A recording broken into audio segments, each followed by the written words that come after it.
This is Infection, the survival podcast recorded live on Wednesday, August 5th, 2020, episode 290.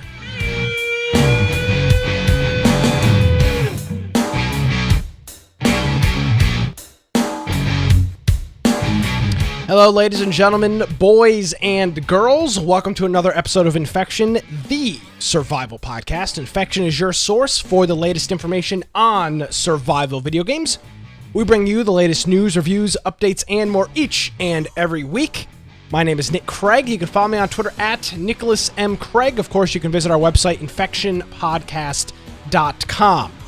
Well, we are a day late, and you would have known that if you were subscribed to us on Twitter at InfectionCast or were a member of our Discord. But my illustrious co-host will have more to say about that. Mr. Brian with an I, looking good in the beard. On the beard. Looking good with the beard. Aldridge. With the beard, yes. Hi, hello. Thank you very much. Hey, if you want to find me, first of all, you can find me at Brian Aldridge on Parler. Oh. Exciting stuff. Of course, my blog, biteoftech.com. And also make sure you go check out our website, infectionpodcast.com. And notice on the right-hand side there, it says join our server on Discord. If you do that, you can submit news throughout the week. We have just a bunch of different channels where people can play games and chat. Also some text channels. One thing that a lot of people don't realize is if you're subscribed to us on Twitch, there is a special channel where we get a lot of updates and feeds from various places showing updates for a lot of games that we cover. So if you want kind of hints at what might be coming up on some of the show topics, that's a good way to do that.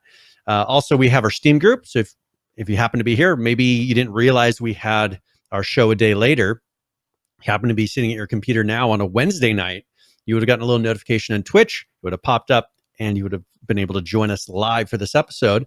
We also have links to our YouTube channel. We have a link to our Twitch, to our DLive, and our BitChute on there. And one extra for extras, and that has our pre and post shows. So if you're interested in checking any of those out, Judd makes those for us and posts them on the extras channel.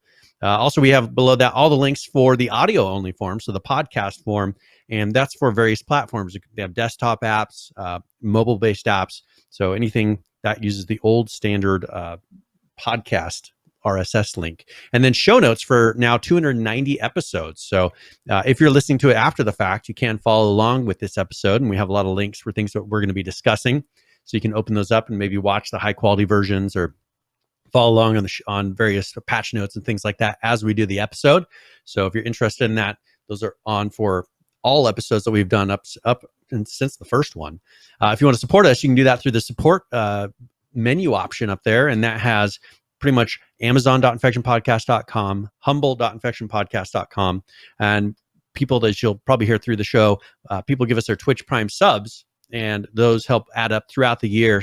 Now, we didn't get to do it this year because of the COVID, but usually we'll go to PAX, and we'll be working on that to get there next year with the funds, and hopefully, we'll see. I mean, we should have a little more funds than next year, so we'll see if we get to do any extra things while we're there.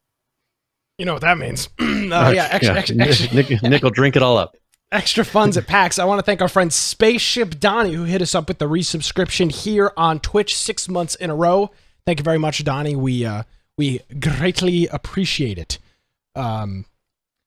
So, Brian, it's a Wednesday. Yes. I'm not one. Now, some people would say this about me, Brian. Some people say you're a conspiracy theorist. I wouldn't. I wouldn't go that far. Borderline. No, I wouldn't go that far at all. But what I will say, Brian, is in the past 3 years, I've had 3 natural disasters in my area. Now, we've been quite critical of China on this program. And, I'm not making any comments about China and weather wars or anything like that, because that would be crazy and outlandish. But I'm just saying, is there a coincidence that in 3 years of living in Wilmington, North Carolina, Brian, that we've been taken off the air 3 years in a row with a hurricane? And we've been critical of China. I know. Next, we'll get a letter saying, quit talking about China. They don't want us talking more about China on the show. We're going to talk about China tonight, so good luck. I'm not a conspiracy theorist, Brian, but this is what my day looked like yesterday morning.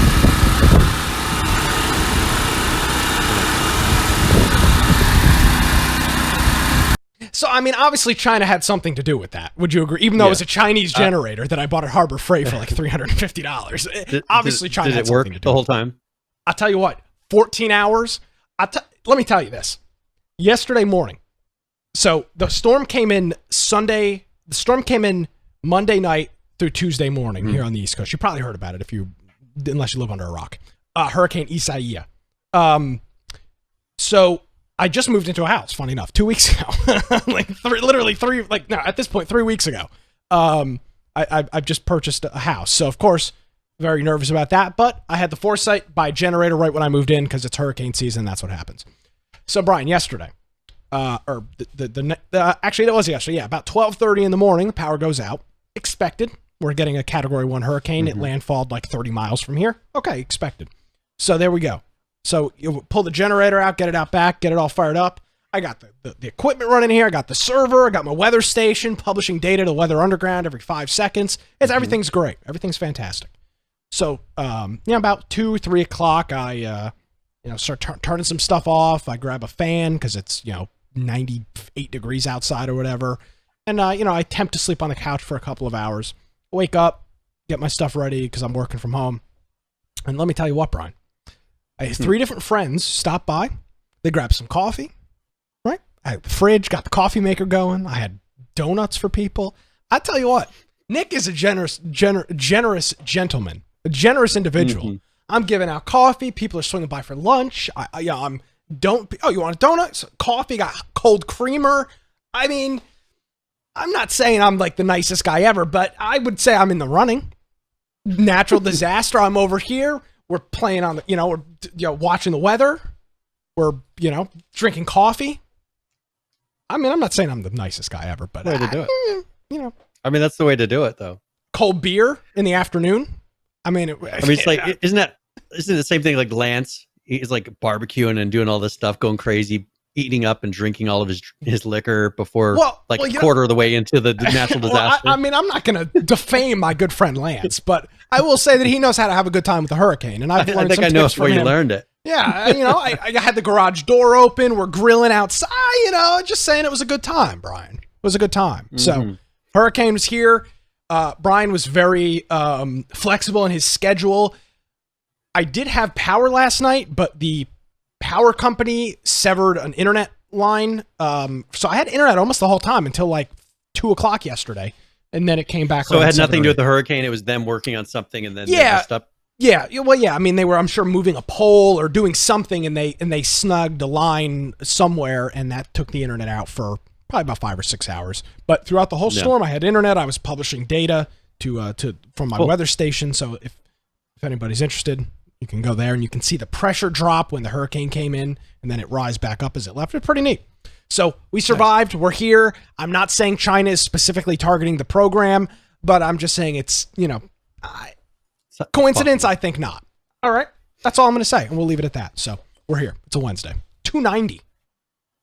Yeah. Big. We're 10 weeks away, bro. Where's 10 weeks going to put us? Oh, good. I have to figure this out. Let's see.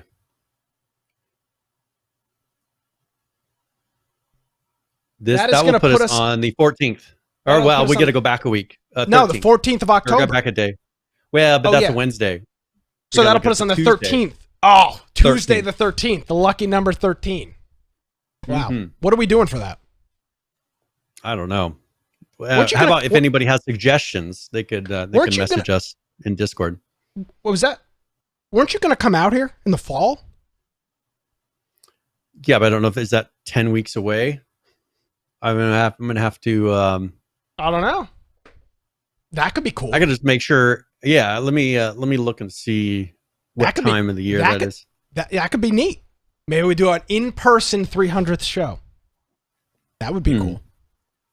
Well, I will take a look. Yeah, I'll look and see. Even if I just because we had discussed like me flying out Friday and then maybe flying back Monday, so I don't really have to take a ton of time off. And I'll go look and see what the airline tickets are like right now. Yeah. So cool. Yeah, I will look into that. That would be fun to do. JD, we're not doing it on your birthday. I'm sorry. Even though I love you, JD, we're not doing it on unless there's something that happens. If you can encourage another natural disaster. Or something, I'll tell you what. When is Halloween? I would say that it would be on October 31st, but You're right. And how many weeks? Sunday. No, that's what I was wondering. Let's see what you mean. Are you talking about day of the week? It's a Saturday. Yeah, it is a Saturday. I was thinking it's too far away. That could be cool. Like a Halloween. That's perfect for the little kids, though. Halloween 300th episode. So is it October 13th? That's our 300th episode? That's what I believe. October 13th. Okay. Yeah. All right. Well, I'll look at tickets and just verify I don't have anything coming up around that. There we go. So not promising, but possibly. Yes. So, we'll see if we can make it happen. All right. What's going on with you? Did you have anything exciting going on this week? Did you get hit by a natural disaster? No natural disasters. I did get to play some hockey. I've been playing hockey every week, which how's that going? The highlight of my week. That's going very well. The NHL playoffs are back. That's been cool to watch. Yeah. I did see, and it's like there's nobody in the stands. Like they've got these covers over the stands. The Rangers suck, as always. They got shut out by the Hurricanes because they're a terrible hockey team and their coach is a jackass. Yeah, it's good stuff. I saw just a little clip of one, and it doesn't seem like normal hockey. It seems like almost like a kind of a fast-paced practice. See, I would disagree because hockey's one of the few spectator sports where I think it's one of the few spectator sports where I'm not sure how much the crowd has an impact on the game. I think the noise, like the general roar, I think is the thing that makes the difference because you're not really hearing, but the thing is when somebody does a certain move and you hear that just roar kind of build. Yeah. Yeah. When something special happens, like you're not getting that. So I'm seeing things like, oh, that was a good move. Silence. It's like, okay, normally you get like kind of a reaction to where you're like, oh yeah, everybody, they like that too. And there's just no feedback. Yeah. So, I mean, that's what makes it feels like a fast paced practice because there's no realization by everybody. It's just me saying, oh, that was a good move. And it's like, okay, that's it. So but from my you remember I had my surgery on my shoulder, of course. And I think finally I'm getting back to close to 100% strength on that now to where it's not affecting me in games anymore. So that's nice. Awesome. Well, that's very good to hear. Yep. All right. Cool. Other than that, I did finish The Last of Us 2. I don't think maybe I mentioned it in a pre or post show, but I did finish it. Okay. And so I don't know if at some point you want to actually talk about it. My view of it hasn't changed because I wanted to, before I really gave my 100% view, I wanted to finish it so I could say, hey, maybe we can. I'd be down with that. I'll say this. If you're I'll try to do it as spoiler free as possible. No, I don't think you should do it spoiler free at all. I think that if you're worried about spoilers, you should fast forward the program 5 or 10 minutes. Would you like 10 minutes? Yeah. Yeah. Fast forward your program for 5 or 10 minutes, and we'll get back to. No, I don't want you to keep it spoiled. The game's been out long enough, and I'm not going to play it. Okay. So if you're watching now and or listening in your car, go for 10 minutes, and we'll be done with the conversation. So let's talk about it, Brian. Obviously, lots of fanfare with the game right off the bat. I think a lot of it based off of, as we've seen in the past, leaks, not actually people playing it. And that's one thing that's one of the main reasons I wanted to play through the whole thing is to figure out of the reactions and the the comments that people were making, how much of that was true, because I did find that there were pieces of that were true or they were partially true. Okay. Most things. So for instance, first of all, one thing that people really brought up, and they were like, oh, the reason that all these people are saying they don't like it is because the main character is gay. And it's apparent because there's like a kissing scene and all this stuff happens. That was in that one trailer. That was in the first trailer where they were dancing in the barn and then they kiss, right? Yeah. So like there's people, so people were saying, oh, that's why people are bashing it and they don't like it. But what people don't realize is people found out she was gay in the pretty much the DLC version, that that little in between that they made. Oh, really? There was another Last of Us that they put out. That's where that was revealed. So that's not true. All the fans of the game already knew this about her. And so that was kind of an excuse in them justifying why people didn't like it. That was not it. The second thing is so Joel, who was one of the main characters from the first one, he gets killed pretty early in the game. Interesting move. And just Yeah, and the odd thing is the thing that frustrated me the most throughout the game was the poor, what I consider poor writing. Just things didn't naturally flow. I mean, the way that they set up that to get it quickly without making it a huge ordeal, because she goes and she's searching. So so there. I'm saying she when if you haven't played this game, you don't know who I'm talking about yet.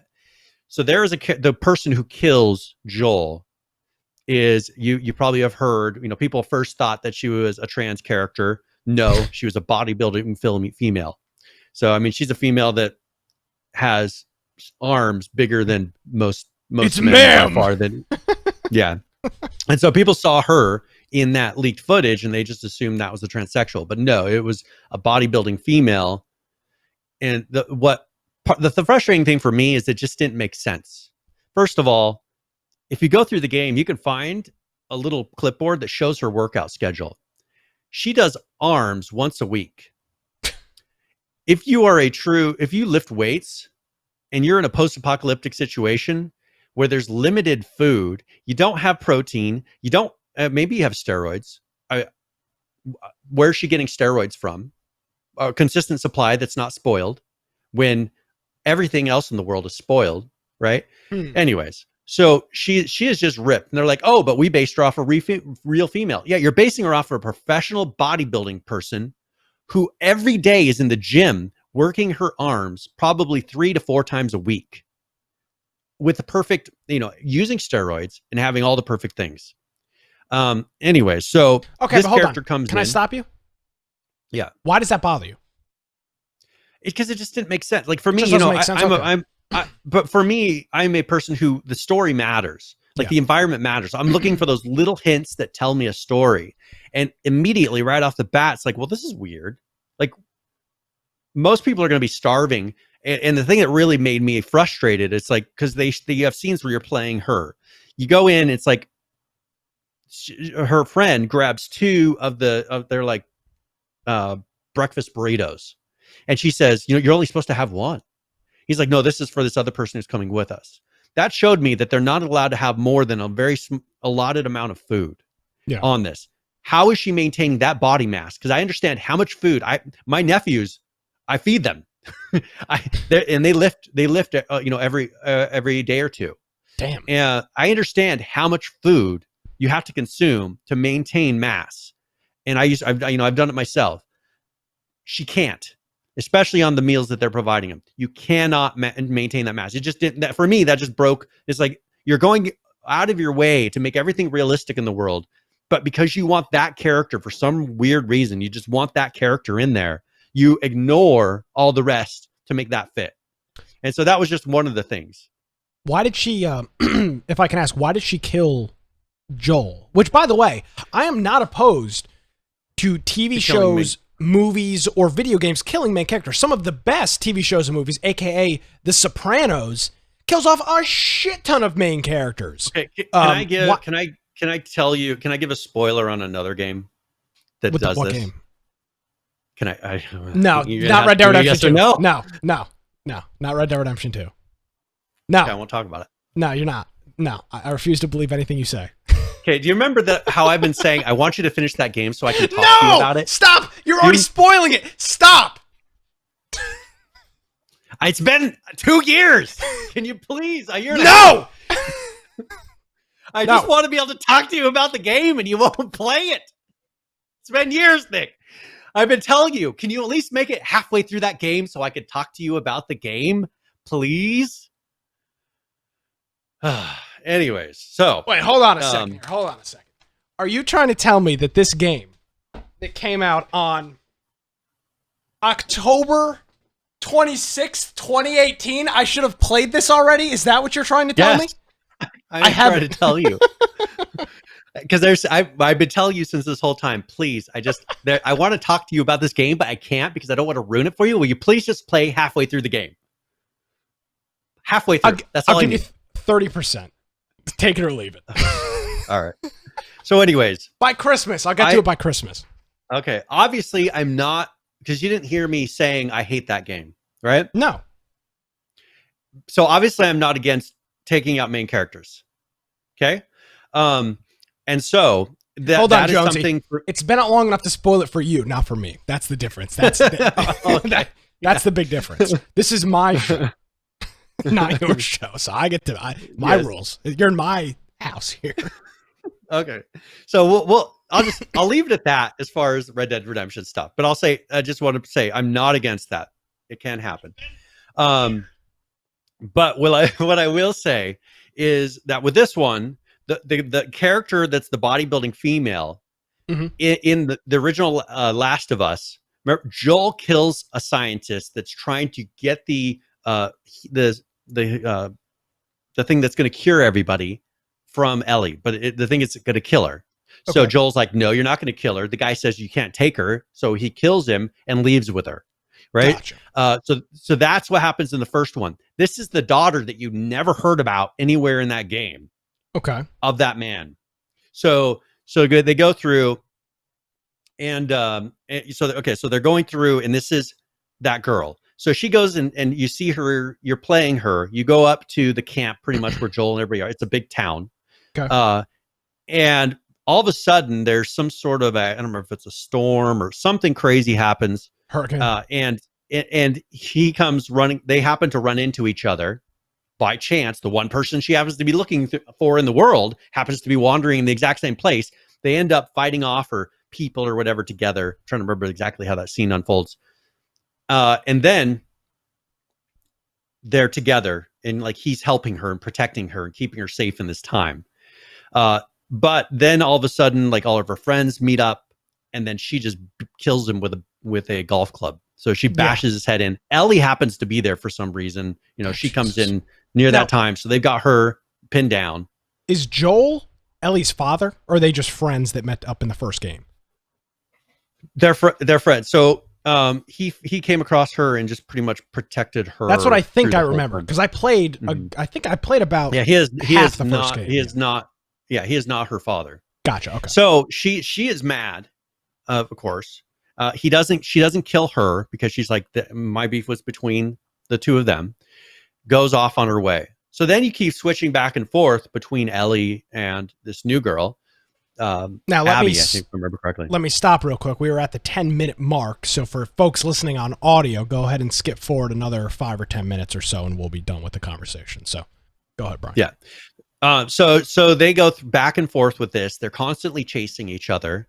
Multiple times they run into each other and then change their mind and don't kill each other and walk away. But then they go chasing them again and they beat the snot out of each other, decide, I'm not going to kill them, and walk away. They did it a number of times up until the last scene of the game. You have the opportunity to kill her. You change your mind and you walk away again. What? And that's the end of the game. You don't get a choice. You don't actually get to kill her? No. That's all retarded. Of these are cutscenes. You have no choice in any of the plots in That's this awful. whole game. And like people are upset. You have to kill dogs. You have to do all this stuff. They put you on such a track with this. You really don't feel like. And then the thing is, they try to guilt you with it afterwards. They try to guilt you with the fact that you killed her dog. Who cares? They try to guilt you with the fact that you killed this person. They have you kill dogs. They have you kill pregnant women. They have you kill all these people in this game. And then they're like, you should feel bad. I don't feel bad. I didn't make any of these choices. The stupid Neil Druckmann who made all these choices. I didn't make a single one of these choices.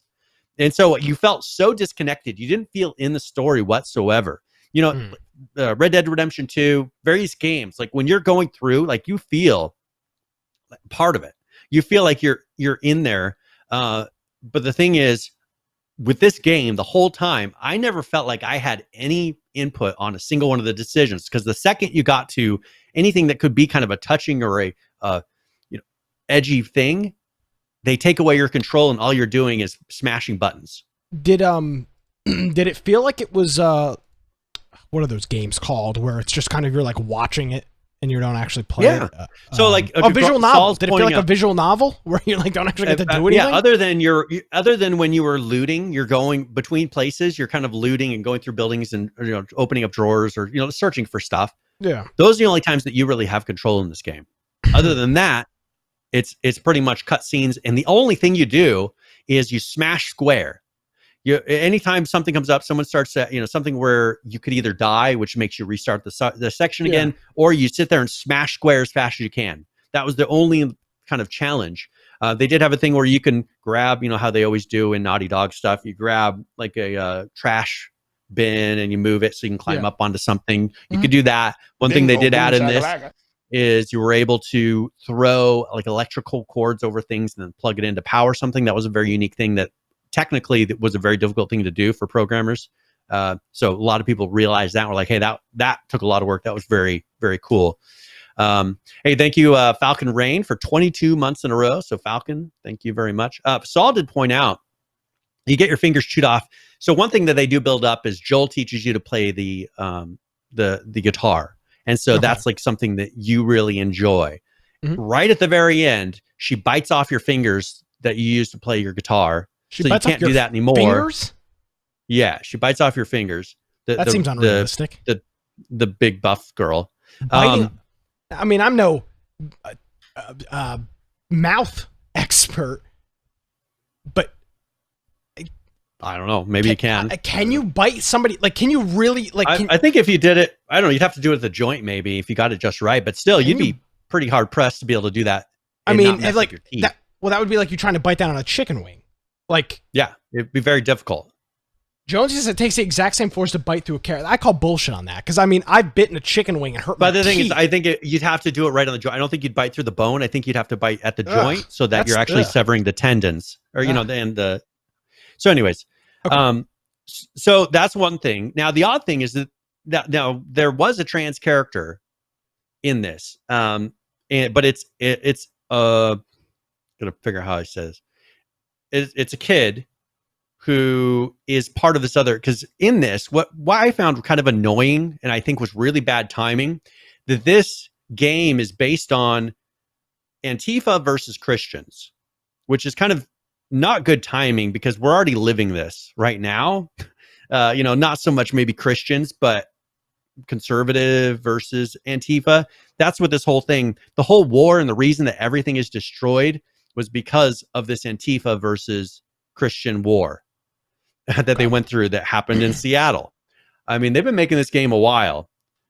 Just kind of an odd thing that happens to. Ironic, you would say. It's very ironic that they're talking about but they're viewing the Antifa as the good people. Of course. so they're viewing that, and the Christians are the bad people.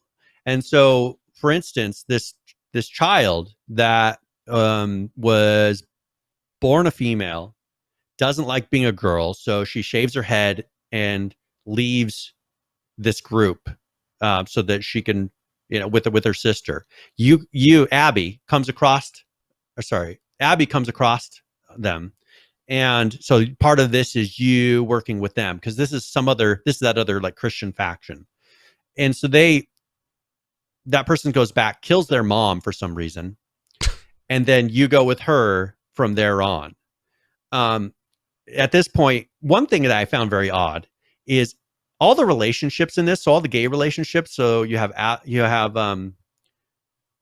all of them. So both girls are pregnant from these relationships. So the one that Abby is cheating on somebody, Abby is cheating on is with this guy who's cheating on his girl who's pregnant, right? And then the main character from the original is who the girl she's kissing is pregnant with another guy's baby as well. So it's a weird like parallel that they did. I don't know why. It didn't really make too much with the story. They didn't really need it. I don't know. That's what this doesn't make sense. I mean, is any of that sound enticing? It was such, and I thought that it was going to open up. It seemed very short. I thought it was going to open up into, you're supposed to go to San Diego. I thought it was going to open up into more of an open world thing where maybe it was a little bit different of a gameplay style. No, it just, the second that you let Abby go, the credits roll. And I was like, oh, I thought there was more. Like, I thought it was going to go to, because I thought I saw pictures showing people like more of like an open world look where it's like you see all this open space. You don't get that. And your girlfriend leaves you in the very end because you run off to go and try to kill the other girl who, the one who bites off your fingers. You come back and your girl with the baby that she just had leaves. And so that's where they roll credits. So it was very unfulfilling. Like nothing got solved, nothing happened, nothing got accomplished other than people dying. So then let me ask you this as we're rounding up our conversation here. Yeah. Now that you've played the game in its entirety, is this a buy or not buy? I would not buy it. I don't think the few parts of the technical achievements that they did is worth all the lousy story. It was just I felt like I was forcing myself to play it because I got no enjoyment. There wasn't any bit of, man, I want to go finish that because I want to know what happens. It was just not interesting. It was very poorly written. The characters are incredibly shallow. The only parts that were really redeemable were the flashback scenes. That was the only part that really felt like the old game. But the rest of it was just like, why am I doing this? Why am I going here? What's the difference? Like, why am I wasting my time? This isn't accomplishing anything. Why am I going to try to kill her again when I left her the last time? If I was willing to let her live then, why am I just changing my mind and going and chasing her when I had an opportunity, but I didn't do it in the first place? And then you're getting me there again, and then you're not going to let me kill her. She killed the person that was supposedly one of the most important people in my life. And yet I keep feeling sorry for her, and they try to make it to where you feel compassion for this other girl too, playing through her shoes. They dropped the ball heavily. And a lot of it, in doing research, Neil Druckmann did not write the original one. And the original writer was not a part of this new one. And I found quotes of people that worked back on the project back then that made statements that Neil Druckmann was one of the biggest hacks that they've ever seen, that he took credit for everyone else's work, and he did not do anything with the major decisions on the first one. He was not the reason that the first one was successful. This one, he had his hands in the whole time. And I would say now you know what a Neil Druckmann game is more like. The first one was not Neil Druckmann. He took credit for it, but it was not him. The second one was Neil Druckmann, and it was just the biggest, stupidest, one of the worst games that I played, not technically, but story-wise, one of the worst games of a AAA game that I played in my lifetime. Well, right on the money. 19 minutes, 30 seconds, Brian. So we'll wrap that up with do not buy for the Last of Us, The Last of Us Part 2. So welcome back to all of our listeners that had us muted here for the last 20 minutes or so. Hopefully when you do finish the game, remember that we talked about it and go back to like the YouTube video and check out the timestamp and listen to your thoughts. Well, Brian, thank you for that. I appreciate it. I'm glad you.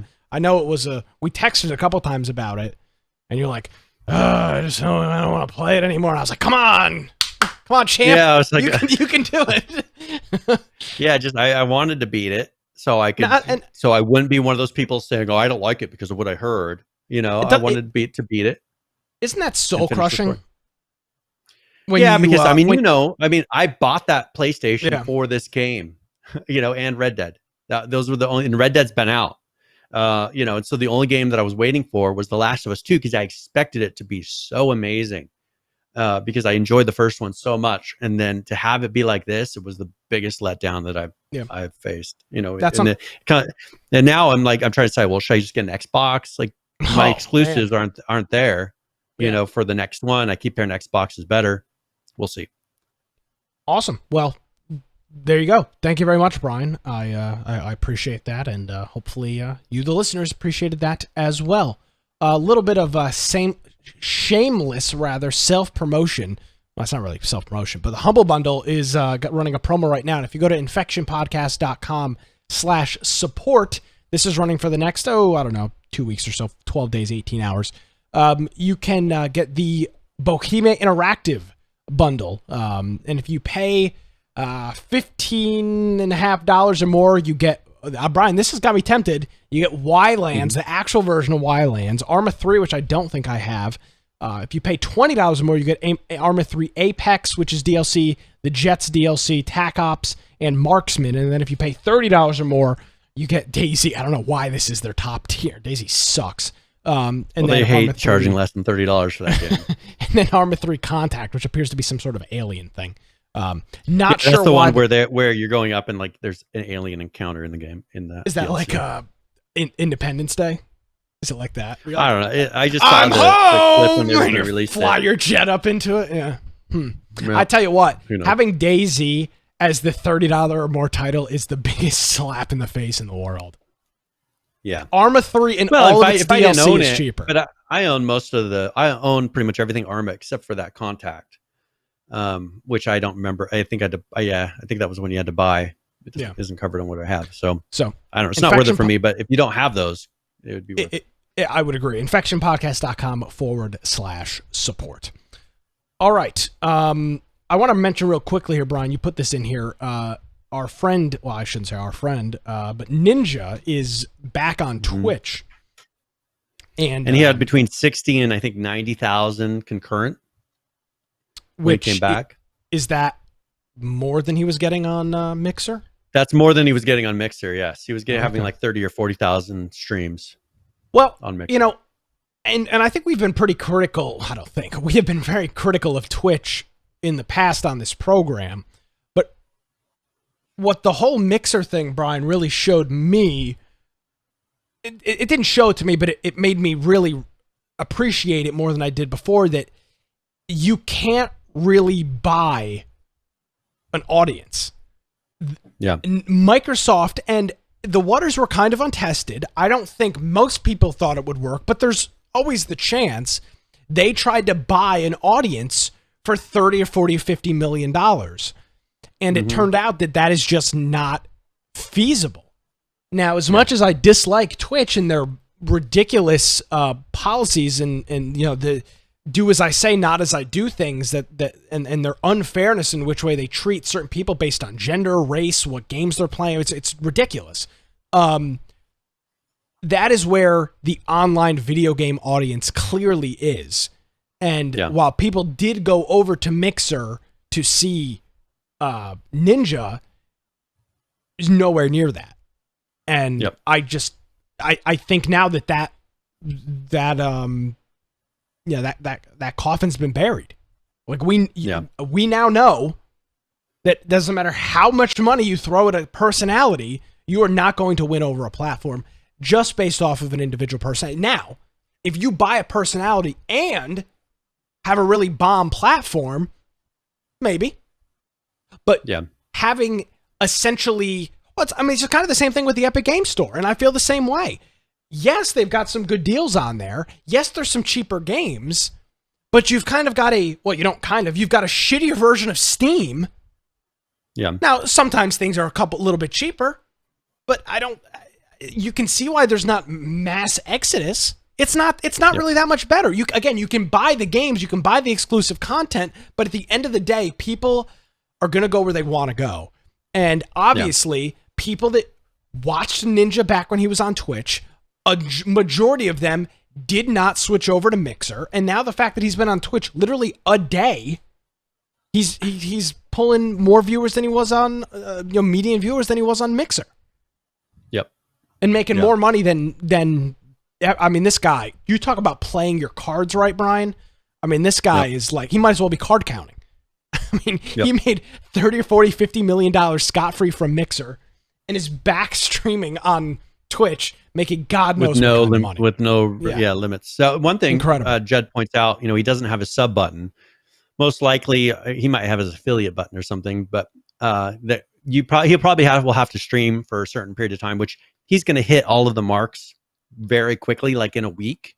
If he streams on a regular basis throughout the week, because there are things you have to have a certain number of view count and For him, he hits, if he decides to stream, he hits those every single time by multiples. So, he'll get his sub button probably once he's streamed for a week straight, through a week. He can take a couple dollars, but I think you have to 5 days in a week that you have over 80 or something people to get your sub button. Yeah. Personally, for me, I think it makes more sense for him to stay on Twitch. He fits the Twitch mold, I think, more than anything else. Now, the question is, will YouTube offer him more money? They might, but I would have I haven't seen them really pushing for that, though. It seems like YouTube is more of the place you can go to discuss more risky topics that will get you banned on Twitch. Not so much that they're trying to get people to go there. It's where people go when they feel it's either they can't be here anymore or they feel like it's too limiting on their topics. Yeah. So interesting news. Not a whole lot to say on that, but interesting to say the least. So we have some China news, and this is something that I've been looking at, not in this particular items context, but the same things that could happen in our world, the video game world, pertaining to this topic. So Trump is ordering ByteDance to sell TikTok's U.S. operations. And people who don't know the backstory on this is TikTok's pretty much one thing that people don't realize is any companies out of China are pretty much either managed or run or under the very close supervision of the Chinese government. So the Communist CCP. Party. Yeah. Yes. And so TikTok is pretty much owned by the Chinese government, and it was collecting a lot of information and recording people's keystrokes and all kinds of things in the background of people that were using the app. Plus, there's a lot of types of manipulation that, I mean, for people who aren't awake, there's been a lot of things happening from China trying to manipulate and to make certain things happen in the United States in the past year. This is one of those things that this is really influencing children. They have the ability to decide what is put in front of children, because a lot of children, junior hires and high schoolers, are using this app to record things. And so they're getting it to where they are saying, you have to sell this. Microsoft is really interested in purchasing this because there are a lot of users. My thing that I'm more interested in is, what about the video game space, right? So this is happening with TikTok, but how many people, we realize this because we harp on it all the time. Epic Games, aka Fortnite, Unreal Engine. All of these companies are either 100% owned or majority owned by the Chinese government, yet they are based out of the United States. What will happen if something like this happens? Let's say they say, you know what, you have to sell your interest in Epic. You cannot own Epic because it influences too many things in the United States. And what would Epic do?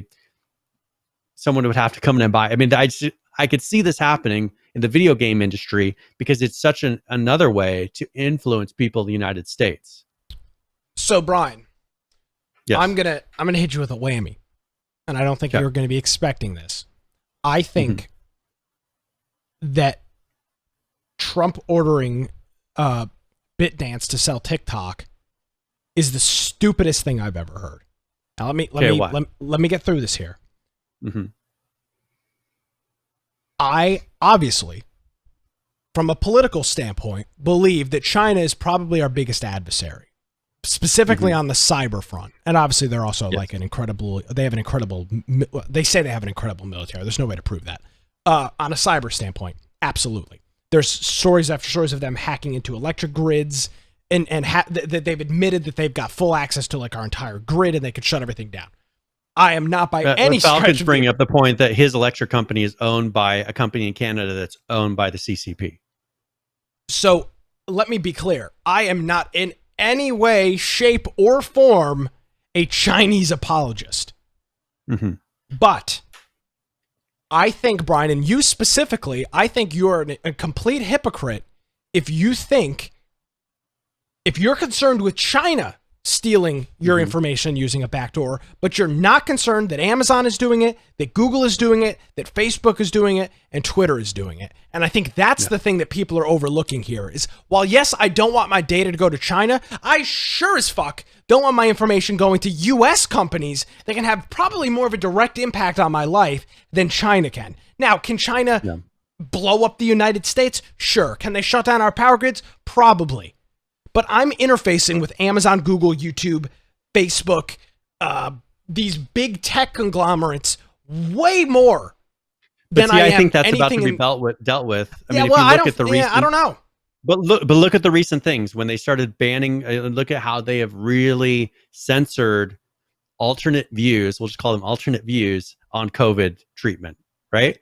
I think that with that, they are going now that they were waiting for a door to open, a way to actually get them. And I think they have. They've found that there is bias with the way that they're managing these major social media companies. And I think that they're going to get them on that. But I think they're also going to go after China because of their influence. I think they're trying to go with, I think they're going to eventually go after anyone, depending on the results of this coming election. I think they're going to start going after people that are major companies and organizations that are actually trying to influence elections. And you cannot tell me that you don't think that Facebook is not trying to influence elections. You cannot tell me that you don't think Google is trying to influence the election, and the Chinese government is trying to influence the election. Now that's my point. Actually, so that's what they're. I agree with you. I think it's bigger than China, but I think that this one has a bigger influence on us as far as video games, because I think if they keep down this road and start doing this, they are going to get to our video game world, which is going to be really weird how that's dealt with. Yeah, and let me be clear, because I think I want to be clear, because Jonesy is saying something in chat here. I am not opposed to the U.S. forcing an app out of the country based on security concerns. I am not opposed to that, and I'm not opposed to them kicking China out of it. But what I am, and I shouldn't say I'm opposed to it, but I just think, it's foolish to think, oh, no, China has this app. Oh no, yet I literally have got all of the, I've got the Cash app, I've got Venmo, I've got Facebook, Twitter, YouTube. I've got all of these apps on my phone. God only knows what kind of data they're collecting on me. And I just think it's I don't know. I just think this has always been my approach on it, Brian. If you say you care about privacy, which you might say you do, but you don't. You care around the phone. I gave up on it. I don't put things that I consider like I want it to be very private. I just don't put them on devices. You have a Wi-Fi connected door lock.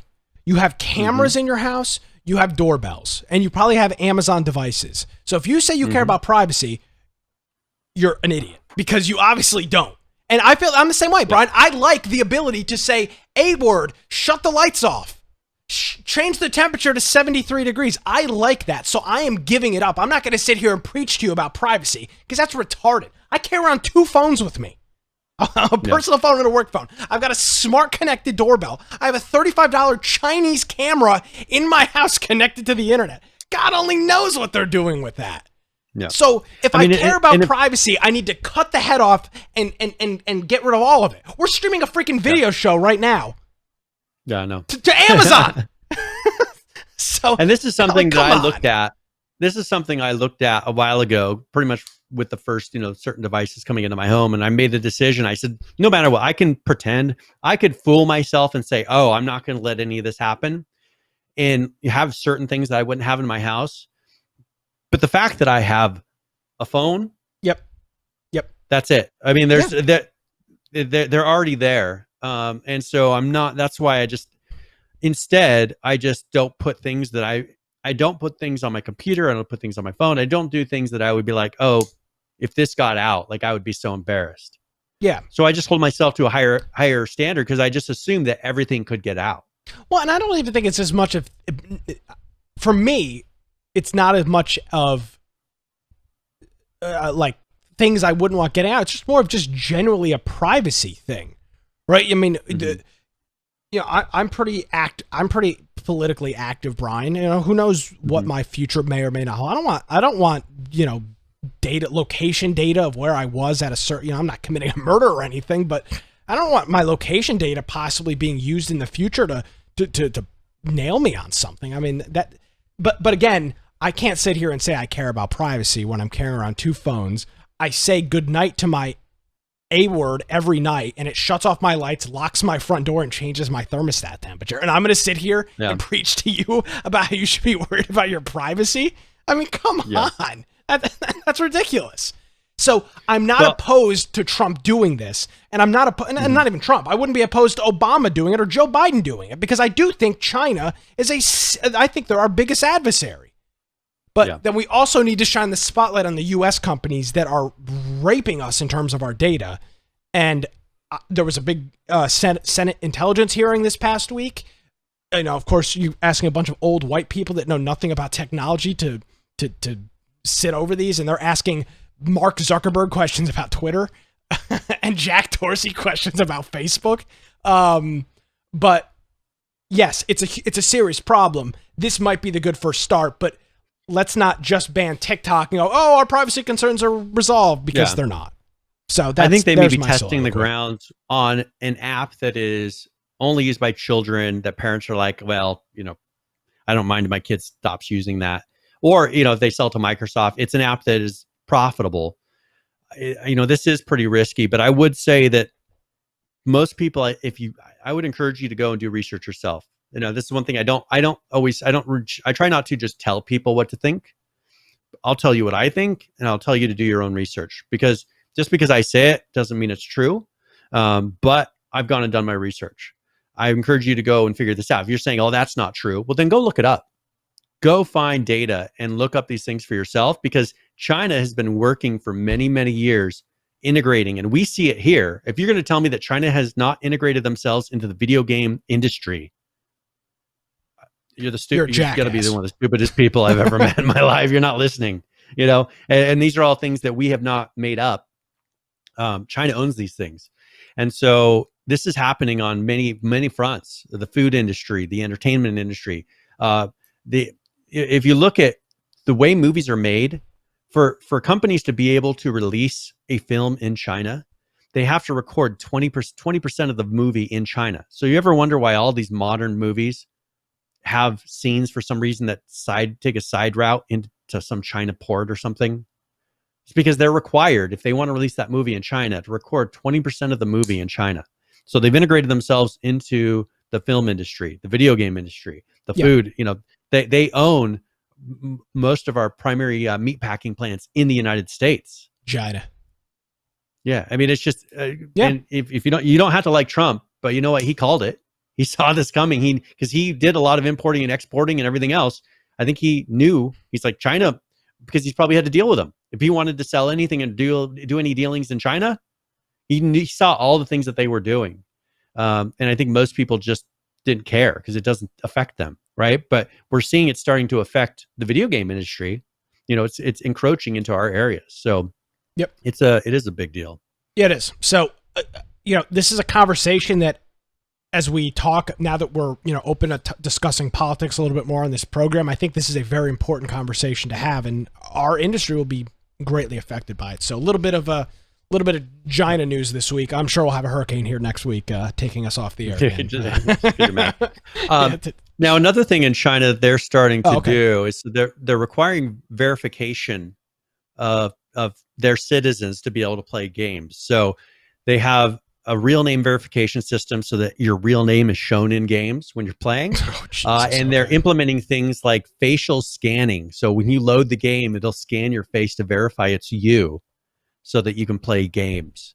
My parents, they took a trip to China here a couple of years ago, and they just said everywhere you go, they scan your face. They're constantly scanning your face and tracking where you go throughout the country, and for all their citizens. So this is just how they do things. They want to know exactly what you're doing and where you're going. Very counter to what we view as Americans should view as acceptable.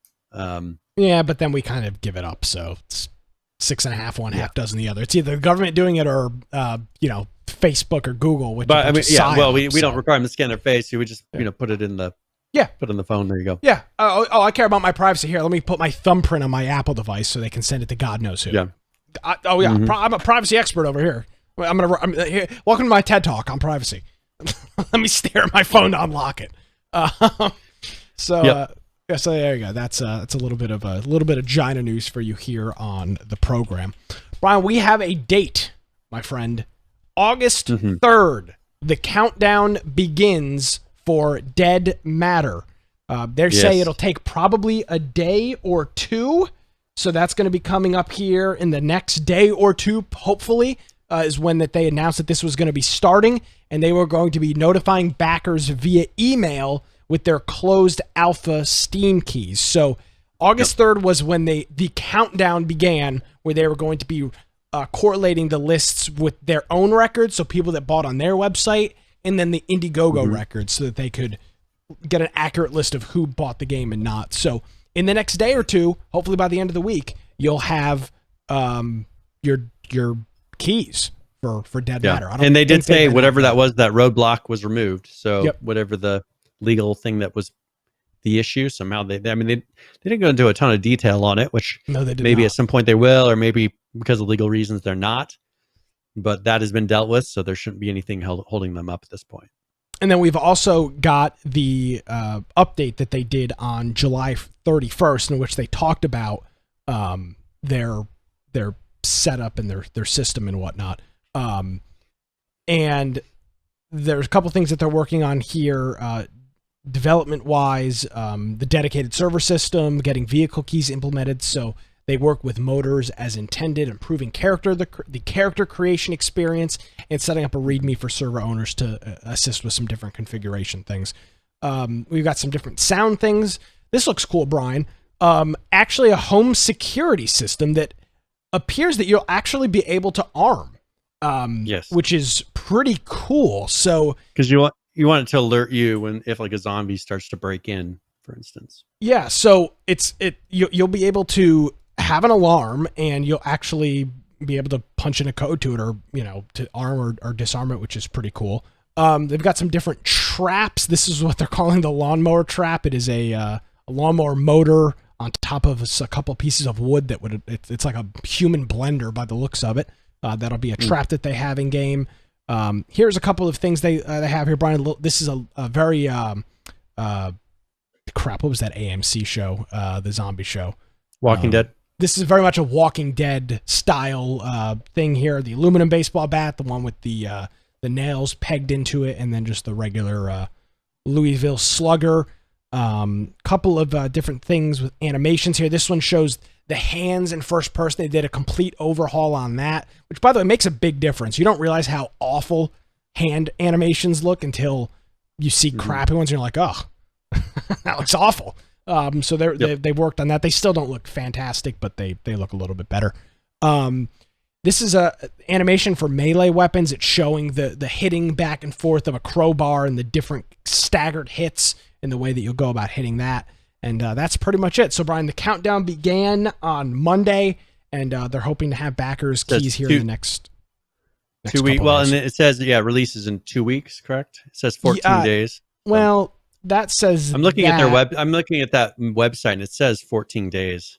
So, I see. Okay, all right. Okay, so I think you're right. So that would put us at the 17th, and then it says at the end of the countdown, it will take a day or two to rectify the differences between unlocks. Okay, so if that's the case, then we're looking at the 18th or 19th for keys. That's not the most clear thing in the world. So the 2 week countdown began on Monday, and then 2 days after that. So between 15 and 16 days, hopefully, you'll have your keys. Cool. Yep. It is the last hope for a lot of people is dead matter, and we're just a couple weeks away from people getting their hands on it. So we'll bring you updates there, and hopefully, Brian, can we get those guys on the show? That would be I interviewed him originally, but it was an off-air interview that I recorded. Yep. So I will. I can reach out to him again and see about getting him on the show again. Yeah. Okay. So that'll work. All right. So is there? With that, we'll see. I'll have a copy. I did Kickstart it, so I should have a copy and be able to give people a heads up on the process once we're going. Let's talk about 7 Days to Die real quick while we're chatting about survival things. They've got an update out here. This is Alpha 19 B177, and this is what they've added in this one. They did an update to the office chair, the writable storage box insecure to match textures when writable storage box is downgraded. New gunfire effects for weapons that had been sharing with others, so gun effects that all had the same. They've updated that, and they've added some new custom ones with that. Missing tooltips for buff arm splinted tooltip has been added. Added new icons for inventory management buttons. Created a digging animation for crawlers, so the crawler zombies now when they dig will actually have an animation. That's kind of neat. Rusted metal roof material had been added. GFX text limit console command, doesn't say what that does. Moved items buttons for containers and inventories, and then added remnant house 13. Those are the new things they added. They changed and fixed a whole bunch of optimizations for different textures. Light from gunfire now has a smooth fade in and out rather than an abrupt click on or off. So instead of being 0 or 100, it's now a glow that fades in and out. They removed the suitcase from random loot helpers. Sleepers always ragdoll on death, so they'll fly away. Couple of other things, including increased duration of the charismatic nature buff, console command for weather fog color for red, green, blue. A whole bunch of stuff in there that they're working on as they are piling through Alpha 19 and trying to get that. Again, well, this is experimental, not even Alpha. It's experimental. Trying Alpha to get 19. it to stable. So once they get that to stable, that will be neat. So that's very good. Hey, do we want to start a game giveaway here really quick? Yeah, absolutely. What do you got for us? All right. So exclamation point giveaway in chat. And this is going to be a 60-point raffle. Therefore, if you've been in chat for an hour, you should be able to enter this. And I'm going to be giving away a copy of Battle Chasers Night War. This is a title on Steam that's currently $29.99. This is a RPG turn-based combat single-player JRPG. It is very positive ratings. The publisher is THQ Nordic, so a pretty decent-sized company. And so if you're interested in that exclamation point giveaway, and we'll give away that before the end of the show. All right. Very cool. Where do you want to go? All right. So one thing I want to mention, Microsoft, they did an announcement here about their xCloud games. Oh, so this is their cloud streaming or cloud Xbox gaming Game Pass service. is so much. No, sorry. Autoplay no, videos. Come on, yeah, they autoplay those videos. Jesus. So one thing that they are doing with this, and I found this interesting, is this is going to be part of the Xbox Game Pass Ultimate subscription, which I do have. Oh, very cool. So I'll have access to this. It's got a list of 30 games, more than 30 games that are going to be on this. So it has Ark and a lot of the ones that they have in their Game Pass. Costume Quest. What a great game, Costume Quest. You ever played Costume Quest? Yes. Those games actually, are awesome. I got that. I got that really early on. I don't know if probably through a Humble Bundle or something. Yeah. Bunch of Halo games. So they have, xCloud streaming games, and then they have xCloud supported markets. So they're showing the countries from Austria to the United States where this service will be available. I do not see Australia on here though. So doesn't look like Australia will be able to do it, but most countries will. Is this similar to Stadia, Brian? What kind of streaming is what kind of streaming is this? So this is going to be where you can stream onto your like an Android device. Okay. So they're not going to have iOS support at launch. So initially on September 15th, you'll be able to stream these games to an Android device.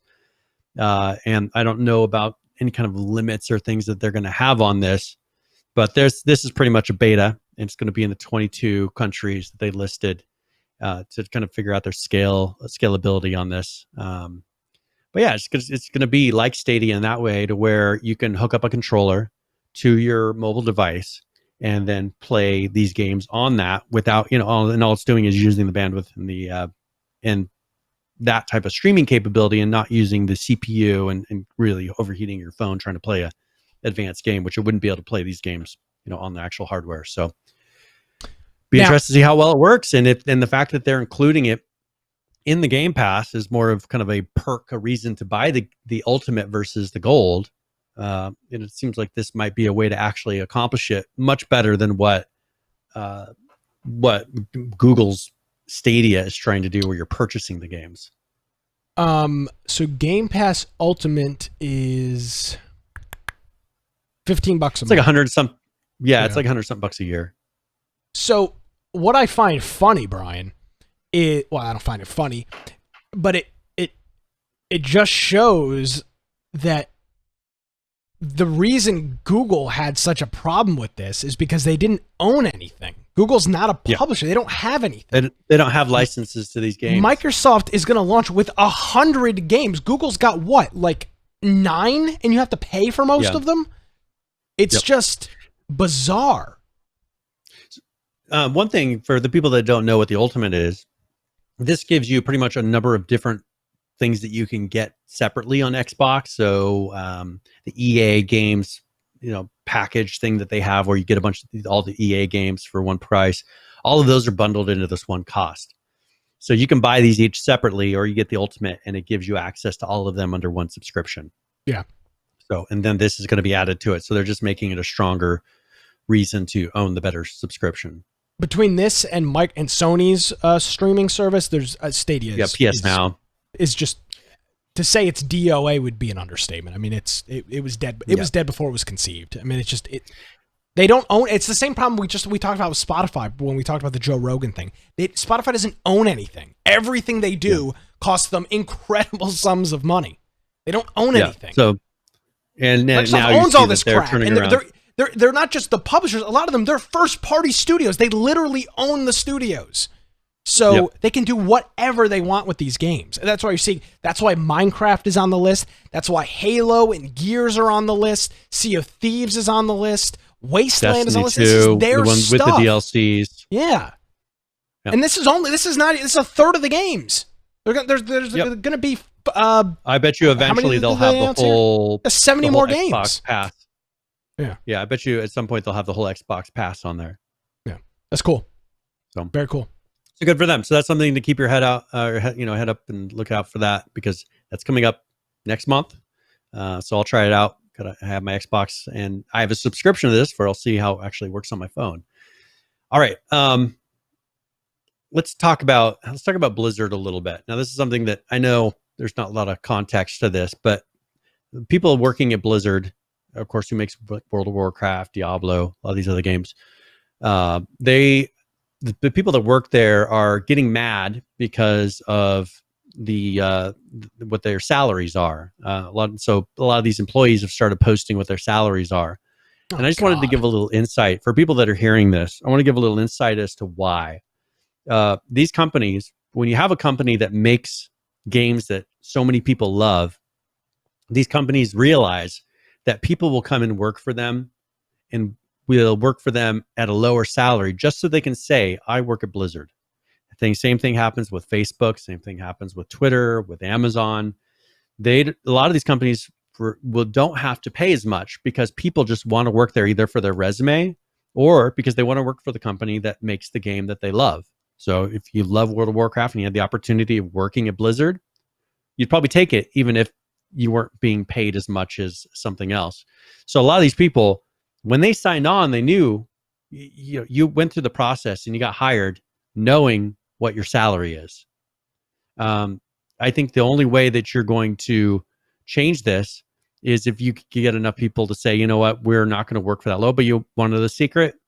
There's 100 other people that will work for that rate just to say that they can work there. So I don't see a really good solution to this because so many people just want to work for those companies and they're willing to work for less to do it. So they're raising a stink. They're saying that this is not fair. Maybe for PR reasons, they might raise these salaries, but I don't think it's for any other reason because they could continue doing this. They could fire all these people or say, hey, you have the right to leave if you're not happy with this. And people would immediately come and replace them. It's more of just, that's the problem with the video game industry and the developers of them, is these companies do not pay top market value because they don't need to. Too many people will come and work for a lesser price. Yeah, that's unfortunate. So I've heard a lot of people say, we don't get into programming, and it's not programming in general. That's not the problem. It's the video game industry and people that idolize these companies that will work for less. Well, I'll say this, and I'm not just, it's easier said than done, but I actually did it. So I'm not, if you think this is too shrewd, go F yourself. If you don't like your job, Brian, go get a new one. And I didn't like my last job, so I went and found a new one. So that would be the argument. Yeah, I get it. It sucks. Yeah, it's stressful. Yeah, it's a pain in the ass. I get it. I just went through it less than a year ago. It sucked. You kind of did a similar thing. You shuttered your business, went back to school, which you have to pay for, and then got a job. So I don't want to hear any of this bullshit about how, it's so, stop spending your time posting on Twitter like a stupid jackass and go find a new job.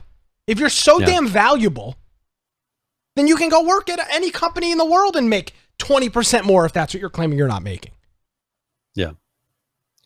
Yeah. And this is something where it's this industry. That's why I never made a push to get into the video game industry beyond, make my own game, because first of all, I don't want to move to San Diego. I don't want to pay their taxes. I don't want to be around that environment. And I'm going to be making what seems like more money. But when I get there and realize the cost of living, I'm making less money than I would here in Boise doing anything else. I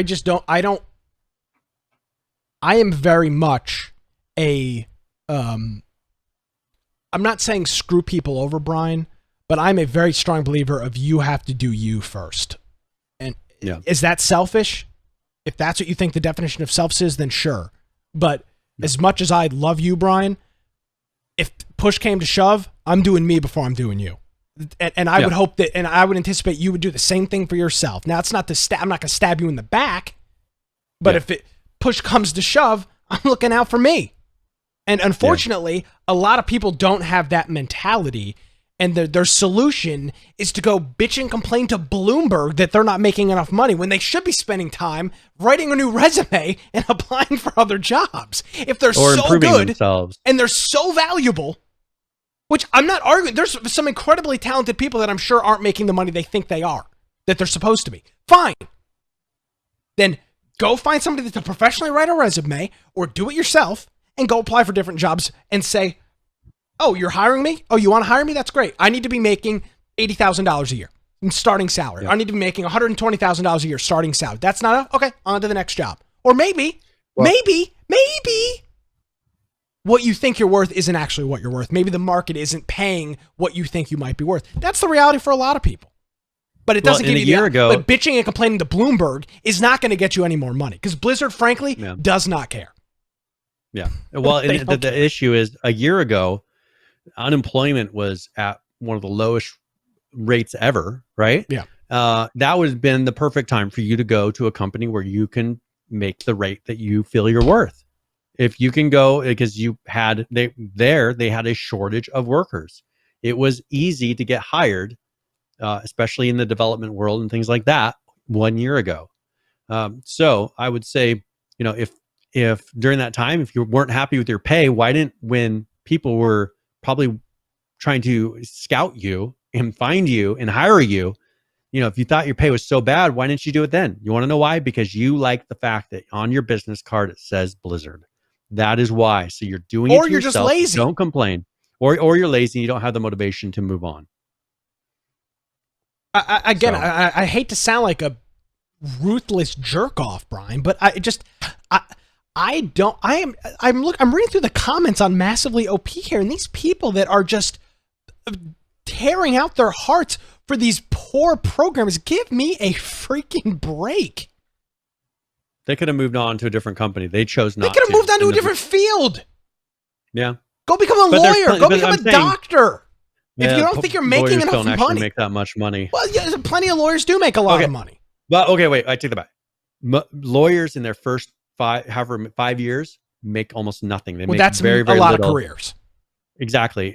You have to build into it. Once again, you'll start out working, barely making it as an attorney, and then you'll write an article and say, I don't make as much as industry. You know what?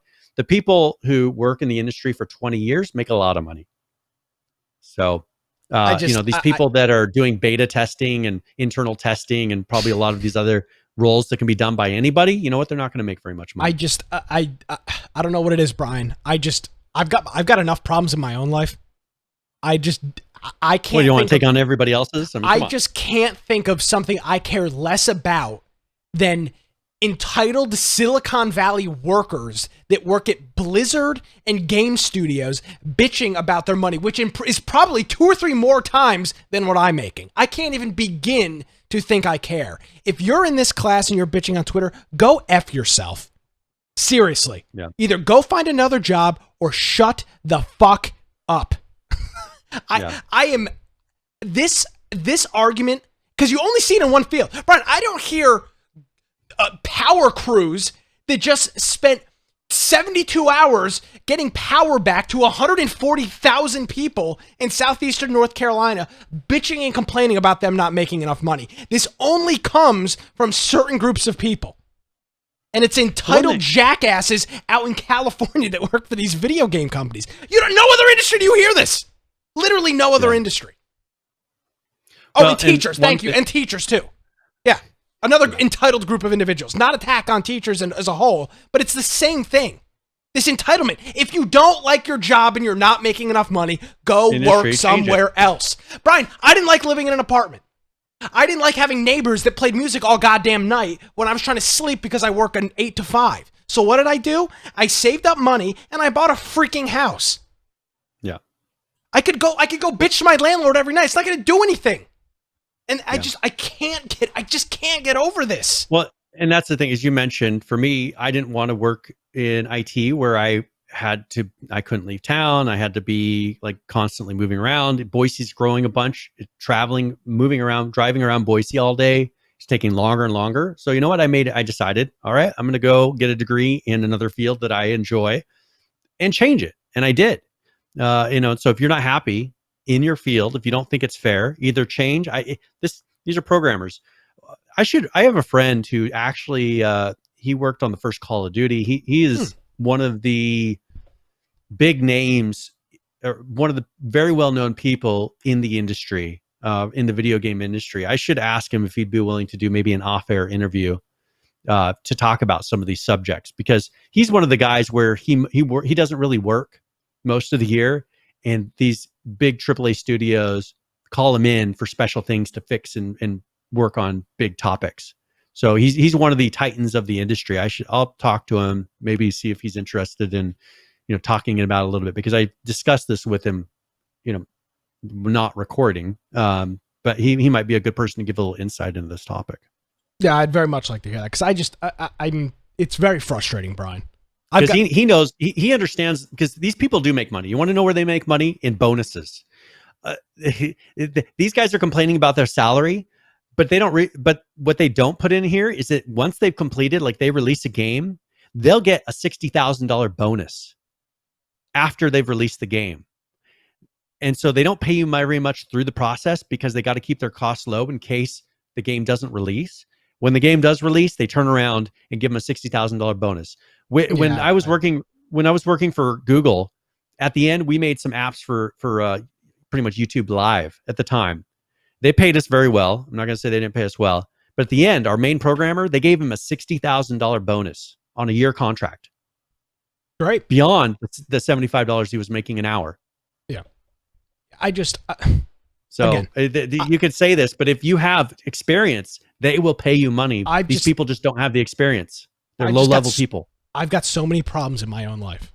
I just cannot even begin to care about how much money you're making at Blizzard. My radar of things I care about, Brian, I care more about the neighbor's dog than I do what these people are making at Blizzard. I could care less.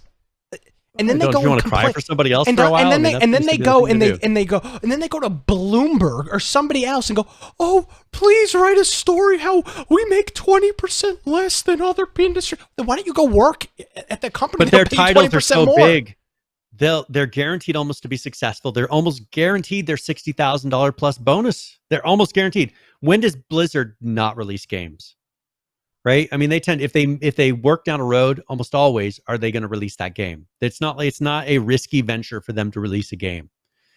So signing on to this, you're almost guaranteed that the title that you're working on is going to be released, and you'll get that bonus. And so these people, I would love for them to tell us how much they make as an end of year bonus or as an end of release bonus for the title. Beyond that 20%, because I bet you most people would say, well, after they heard that number, I bet you most of the people would say, well, then why are they complaining about 20%? They make all of that plus a bunch more in the end. Yeah, that's the way it works. Well, there you go. All right, let's talk about Sea of Thieves. I think we skipped over this last week, or maybe it was the week before. They've got a new video out here, Brian, and a new set of patch notes. So let's go ahead. And if I can find it, we can go ahead and watch the video for a new update that they've got going on, what they're calling Ashen Winds for Sea of Thieves. Get ready to face off against new fiery foes with the arrival of our latest monthly update, Ashen Winds. Flameheart's long-serving generals have started to reappear throughout the seas. These Ashen Lords must be stopped at all costs, but it's not going to be easy. In each encounter, you'll come up against one of several Ashen adversaries. Old Horatio, Warden Chi, Captain Grim, and Red Ruth, each capable of devastating new abilities. Perhaps they'll catch you off guard in an ash cloud, scorch the earth with their fearsome fire breath, or rain devastation with the roar of the devil.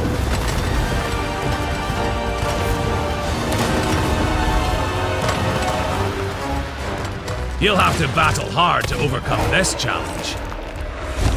But for those that do, you'll be rewarded with valuable Ashen loot. But that's not all. Claim the skull of an Ashen Lord and you'll have a choice. Cash it in with the Order of Souls, or use it as a fearsome flamethrower. These Ashen Wind skulls can set fire to players and ships, but your pyromania has a cost. The more you use the Ashen Wind skull to roast your rivals, the less valuable it becomes. Keep an eye on the Ashen crystals within the skull, as once their energy fades, your fire-starting days are over. For those with the skills enough to defeat the Ashen Lords, you'll unlock some spine-tingling tattoos. And returning their skulls to the Order of Souls will also unlock the Ashen Wind Skull sails for your ship. And these aren't the only hot new features this month. Over in the Pirate Emporium, you can grab new emotes. Perfect for those looking to tell the epic tales of their grand adventures. Or for pirates raring to roleplay as their favourite Sea of Thieves resident. And there's also a new emote for free, guaranteed to put a spring in your step. You can also pick up the new Ashen Curse pets. They may have been touched by the magical fires of the Devil's Roar, but they're still cursed with cuteness too. You can grab some nifty new Kraken outfits for your cats, meaning your furry felines will be ready to tussle with the tentacles of sea monsters in style. And there's an all-new event too. With Skull Sweep, every Wednesday you'll receive increased reputation and gold rewards for the loot you return to the Order of Souls. So get out there and smash some skellies. And that's not all for this update. There's new accessibility options with a single stick control scheme, the ability to automatically center your camera, an option that'll make you automatically float to the surface in water, and much more. So prepare to set the world ablaze as you tackle the terrifying power of Flameheart's fiery followers. In the next Sea of Thieves monthly update, Ashen Winds. All right, there we go, Brian. A little bit of Sea of Thieves action going on this evening. The cats, very cool. Big fan of those. I'm a cat person, so those are cool. Everybody loves cat outfits. Well, I'm not necessarily the outfits, but the cats themselves seem pretty neat. They were like fire-breathing cats. That's cool. Valp seemed to also agree with that. I think that's a neat feature. One thing that a lot of people don't realize.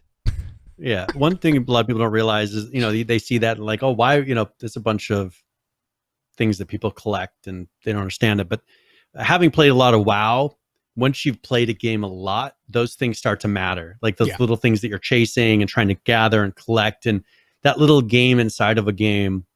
WoW does this very well of just things that you're gathering and mounts and they have things called, you can take outfits, other skins of weapons and outfits and put them on any kind of gear that you want.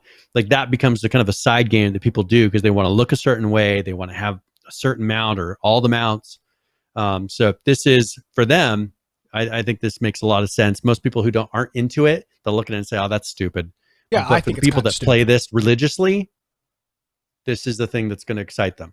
Yeah, I And, understand they it. should be going to their core.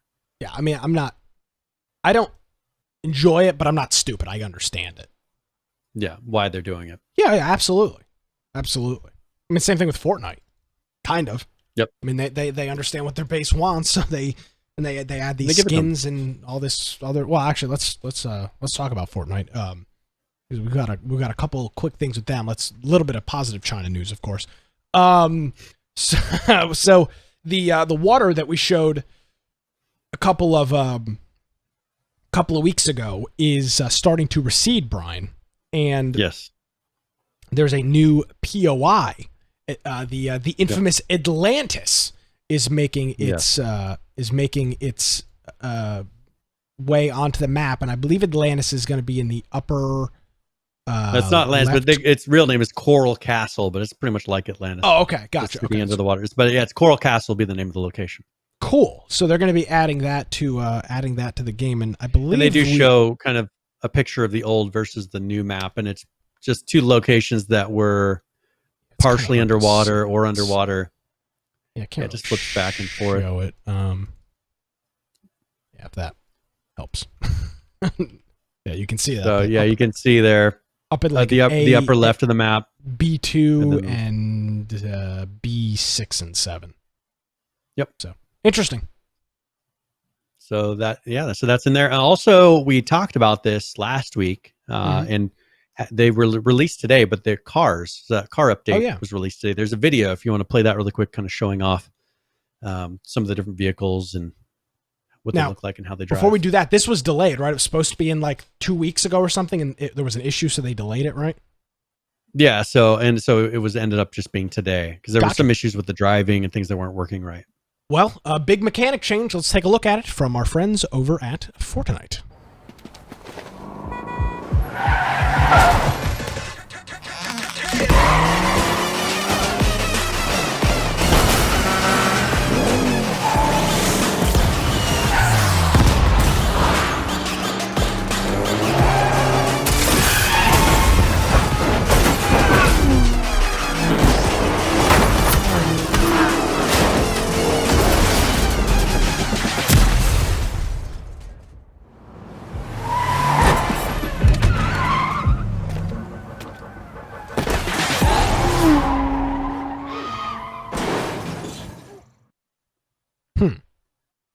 So they pretty much have a compact car, sports car, a pickup truck, which is more of like a late 60s, early 70s pickup truck, and then a semi.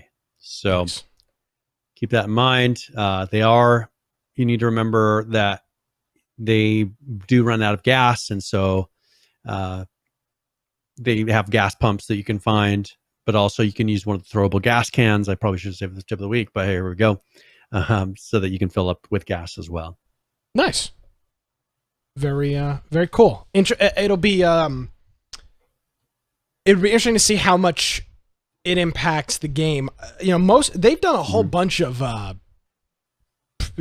travel isn't the right word to use, but updates in which the gliders, and then they had the airplane. Mobility is the word, exactly.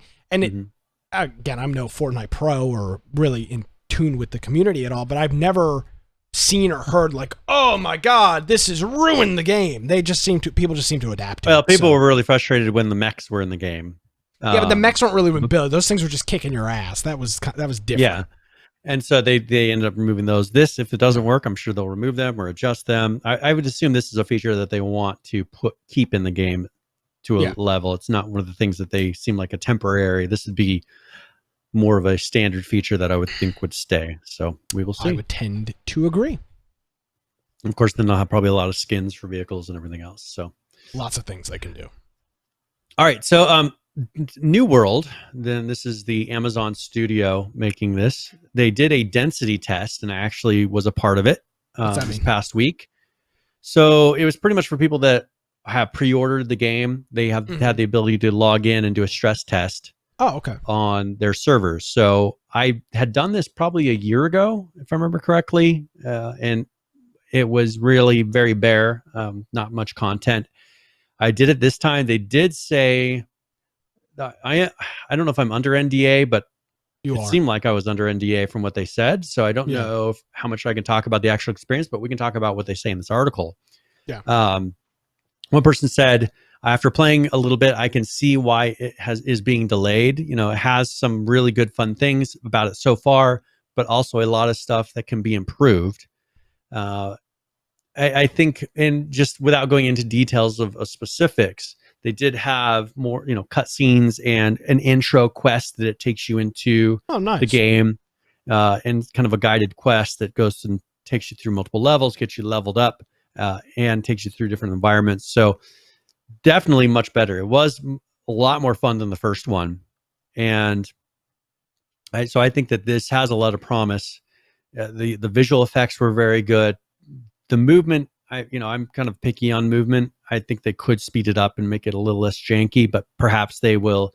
Perhaps they're starting it slow so that through perks and things you can have movement, speed increases and things like that. So maybe that's expected as you level up, you speed up a little bit. I didn't try the PvP, and so that's something that I'm not sure how that works, but it did seem like it's got promise. There are a decent way along on this. The world was very well built. It looked very nice. Performance for me worked just fine. Now, initially launching it, I did struggle to get the server list, but I assume that's because they were being bombarded, which, when you're doing a stress test, probably points to that. But I was able to get in, didn't get disconnected once I got in. So awesome. Cool. So Well, we'll see. I know that's kind of, I read a couple of comments here on the massively overpowered article, and I see a lot of people in here commenting how this is the best MMO experience they've felt since, early days of WoW. So maybe this will scratch that. And you got to itch for a keep lot that of in mind people. with the times, because of the times, WoW is a very old dated system. This is a newer system. So they have a much better visual. It feels like a regular game. WoW, you can tell, like, they simplify everything a lot. This, you can tell it's more of a regular game in that MMO universe, which comes down to, this is Amazon servers. They're able to deliver something that performs very well. So this is a good company to make an MMO, because they have the server back end to make sure everything is fast and works. Yeah. So worked very well for me. Excellent. Let's talk about PUBG a little bit. We've got some stats here, which we don't get all that often from PUBG. They released these sets of infographics showing some different statistics from Season 7. And it showed that 173 million players landed on the map. They go over the 5 different hot drops, the deadliest weapon on the map. And they go through the average train ride was 22 seconds. The number of deaths by train, 128,000. 20,000 train rides taken. 6,000 C4s detonated. About 500,000 deaths by C4. 12 million visitors to the Dino Park. 15 million Mosin kills. 7 million Mosin headshot kills. The longest headshot made with a Mosin was a full kilometer, and 7.5 million ranked matches played. So cool to see these statistics and that they're actually collecting them, which is something PUBG has always done very well. Even from the earliest days of PUBG, their data, I think, if I were to say, Brian, what made the game successful, I would say their data is probably a huge part of it, because instead of listening to the outrage on Reddit or Twitter or a forum, you can actually see it. And you can see, okay, people aren't going to this point of interest. Why? People aren't doing this. Why? People are using this. Why? And you can actually correlate that stuff instead of listening to a bunch of, alpha bros on Reddit posting about how everything is awful, right? When you don't have any internal data that you're collecting or doing anything with, it's hard to make a conclusion about your audience based on the vocal minority on forums. Well, and that's the issue, is a lot of people go through, and that's one reason why people go directly to the comments. They want to know what they're supposed to think. So we'll see.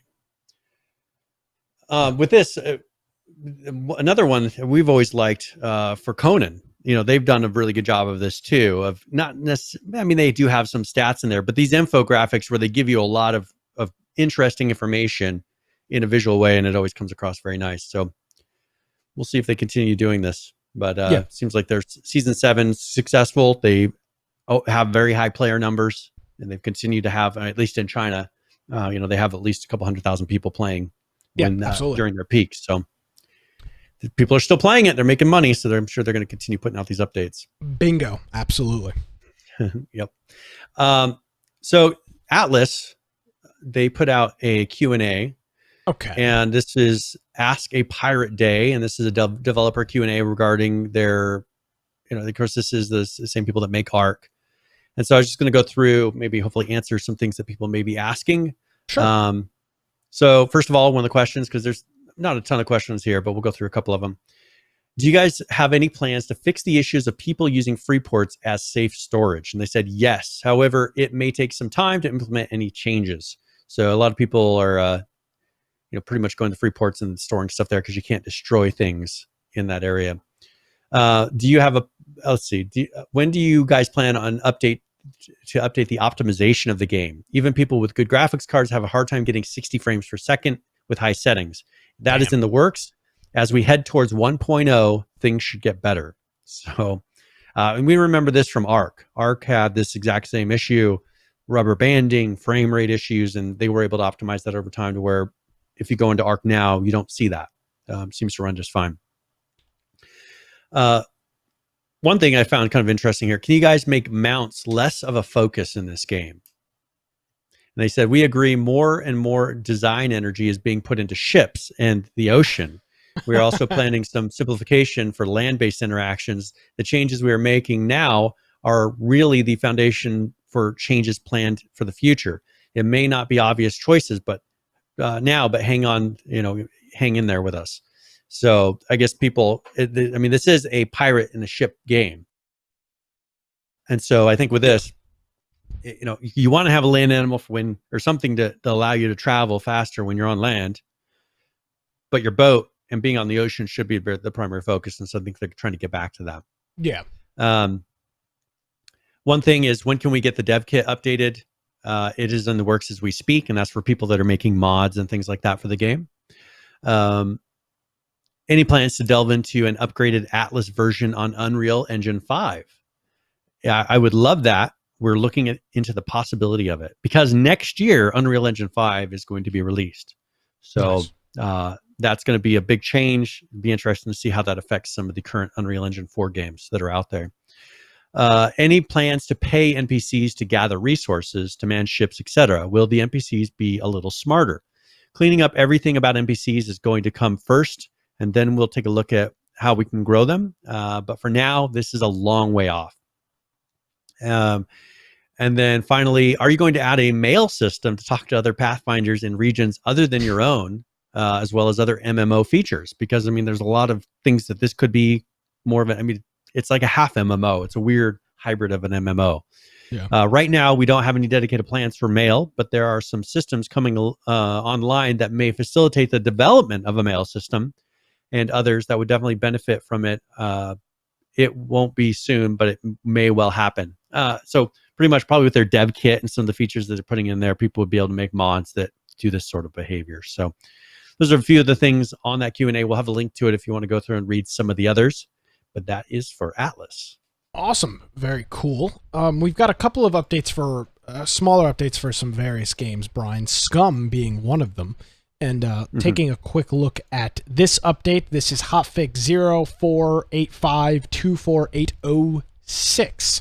And this is a bunch of bug fixes in here, as well as a couple of QOL additions. Fixed a bug when pressing escape, it would cause the UI to malfunction. Fixed a bug where interacting with fireworks would sometimes make players unable to interact with the inventory. Just bug after bug after bug. Let's take a look at some QOL stuff, though. Improved flashlights can now be mounted on the sawed-off shotgun. Improvised flashlights can now be mounted on the sawed-off shotgun. Players are no longer forced into focus mode when aiming down scopes. Corrected some of the item names and description errors that existed throughout the game. Increased the number of padlocks needed to craft locks. And car radios will now be audible outside of the car if any car doors or windows are opened. and then reduce the maximum speed at which you can exit a vehicle to 15 kilometers an hour. So I guess before you could just jump out of a vehicle at full speed and probably just stop in your tracks. It's like the old H1Z1 days. Old H1Z1 days where you just jump out of a car full speed. You drive past and the just, tree and jump and land behind the tree and then kill them. Insanity. So that was a bunch of bug fixes and then a couple of quality of life things. And they say that's all, folks. That's all they've got there on this update. Very good. All right, let's talk a little bit about, so Rust has two different videos. Let's wait a little bit. One is the regular one, but they have the roadmap one and it's like 10 minutes. So I think we may be, time-wise, we may be all right with that, but then I'll leave that up to you, whether or not you want to bother with it. So let's go to Arc, and they had an update. I think they have actually two updates this week. One of them was fairly big. So this is the one that was released on the 30th, and this is 3.12.65. So they adjusted a lot of things with various creatures. And so I'm not necessarily going to go into all the details of that, but I will say that on a lot of these, they either adjusted the damage taken, that like increasing a value at which damage is taken when you're at deep sea depth, or like durability, armor penetration, things like that, has been adjusted for about 6, 7, 8 creatures. Mm-hmm. Also, they have on there a bunch of adjustments to breeding. So they've reduced the maturation time for a lot of their creatures, about 7 or 8 of their creatures, to match some of the other similar creatures. So each of them had a very individual time, and I think they kind of matched up. Okay, here, this one, we like this on this other creature. This is a similar creature, and they matched those up to some of the other ones to be more consistent. Also in Genesis, they added an additional 15 seconds to all race missions on the Xbox and the PS4. Who knows why? Possibly performance, or for some reason they need to do that not on the PC but on the consoles. They added event emotes to the Hex store at the cost of 50,000 hexagons, so you can buy those emotes. They reduced hexagons rewards on Mound over Matter and One Hell of a Treasure Hunt by 25% on all difficulties. They increased the cost of gunpowder in the Hex Exchange to 150 hexagons. They increased the cost of hide to 60. They put a per character hexagon clamp added to the configurable, so you can adjust that. So on your private servers, they defaults to 2.5 million on the official network, but you can set that now per server. They also adjusted the timer, has been increased from 20 minutes to 30 minutes for the boss fight timer on Valguero. And then just some of the general fixes. Flying creatures will prioritize picking up friendly creatures rather than dismounting friendly riders. Baby creatures will no longer auto-wander when hatched. Mounting a flying creature will no longer instantly cause it to take off. Cryopods in a player's inventory will now change if a player is sleeping in a tech pod. Tech Helm will now provide players with a gas mask bonus, protecting them from the poison wyvern and the basilisk spit. Tamed creatures can no longer consume antidote. Added multiple item clamping checks to various areas of loot generation and crafting. Heavy turret damage increased by 15%. Tech turrets now require double the amount of shards per bullet. Metal ingots stack size has been increased to 300, as well as the raw metal stack size. The spoil time on lesser antidote has been increased to 3 days. Spoil time on prime meat and prime fish has doubled. HLNA and Chibi creatures no longer disable the protection against bees buff. Yell and Whisper can now switch between the following modified keys. So you can, like on PC, put left shift, left control, and left alt. A configurable game user setting was put in there for server hosts to limit the amount of gateways that can be placed on saddle platforms. Then the next one they have is 3.12.66. This is a much smaller update, August 4th. They fix multiple mesh exploits, and they fix the tech gauntlets pushing enemy tamed creatures in PvE. So that is Arc. Awesome. Dead by Daylight, Brian, we've got a couple things here. A pretty big update, 4.1.1. It's a bug fix patch, a whole bunch of balance and then different things in that. But the bigger thing is that they're doing their summer horror sale right now. So the base game itself, which is normally $20, is 60% off. So you can pick it up for $8. And then all of their DLC minus the most recent one are 40% off. So you can get most of those DLC packs for under $5. And then of course the most recent one that just came out is $5, is 30% off. So you can get that for a $4.89. The expensive one, the Stranger Things one, is still almost $8, but all of them are 40% off, and then the base game itself is 60% off. So if you are somebody that has seen some Dead by Daylight videos or has watched some Dead by Daylight stuff and have been waiting for a sale to pull the trigger, you can get the base game and a couple of DLC packs for the cost of a normal, of just getting the base game not on sale. So this might be a good time to do a little research into what killers or survivors you want and picking it up. So that is Dead by Daylight. Very good. Let's go ahead and talk a little bit about ROE. And they had an update this week. And this is their July 30th update. And first of all, they have some heroic changes. So they have heroic challenges. And you get exclusive rewards for those, like portraits, accessories, and some of their character styles. They added some things to the store, but one thing they have in there is the Adventure Pass bundle that you can buy in there. It unlocks the Season 9 Pass, 20 instant tier boosts, and the 10 exclusive reward boxes. They did an overhaul of the ADS, so the aim down sights work. And so, for instance, they remodeled a number of the scopes to optimize the reticle presentation, and then added various visual effects and things like that. You can also go in and adjust the ADS depth of field visual effect option in the settings now. And then they also made adjustments to the animations for first person. For instance, first person optimized animations for character movement, jump, ADS, and weapon sway. And then they redesigned the reload and ADS fire animation for all weapons.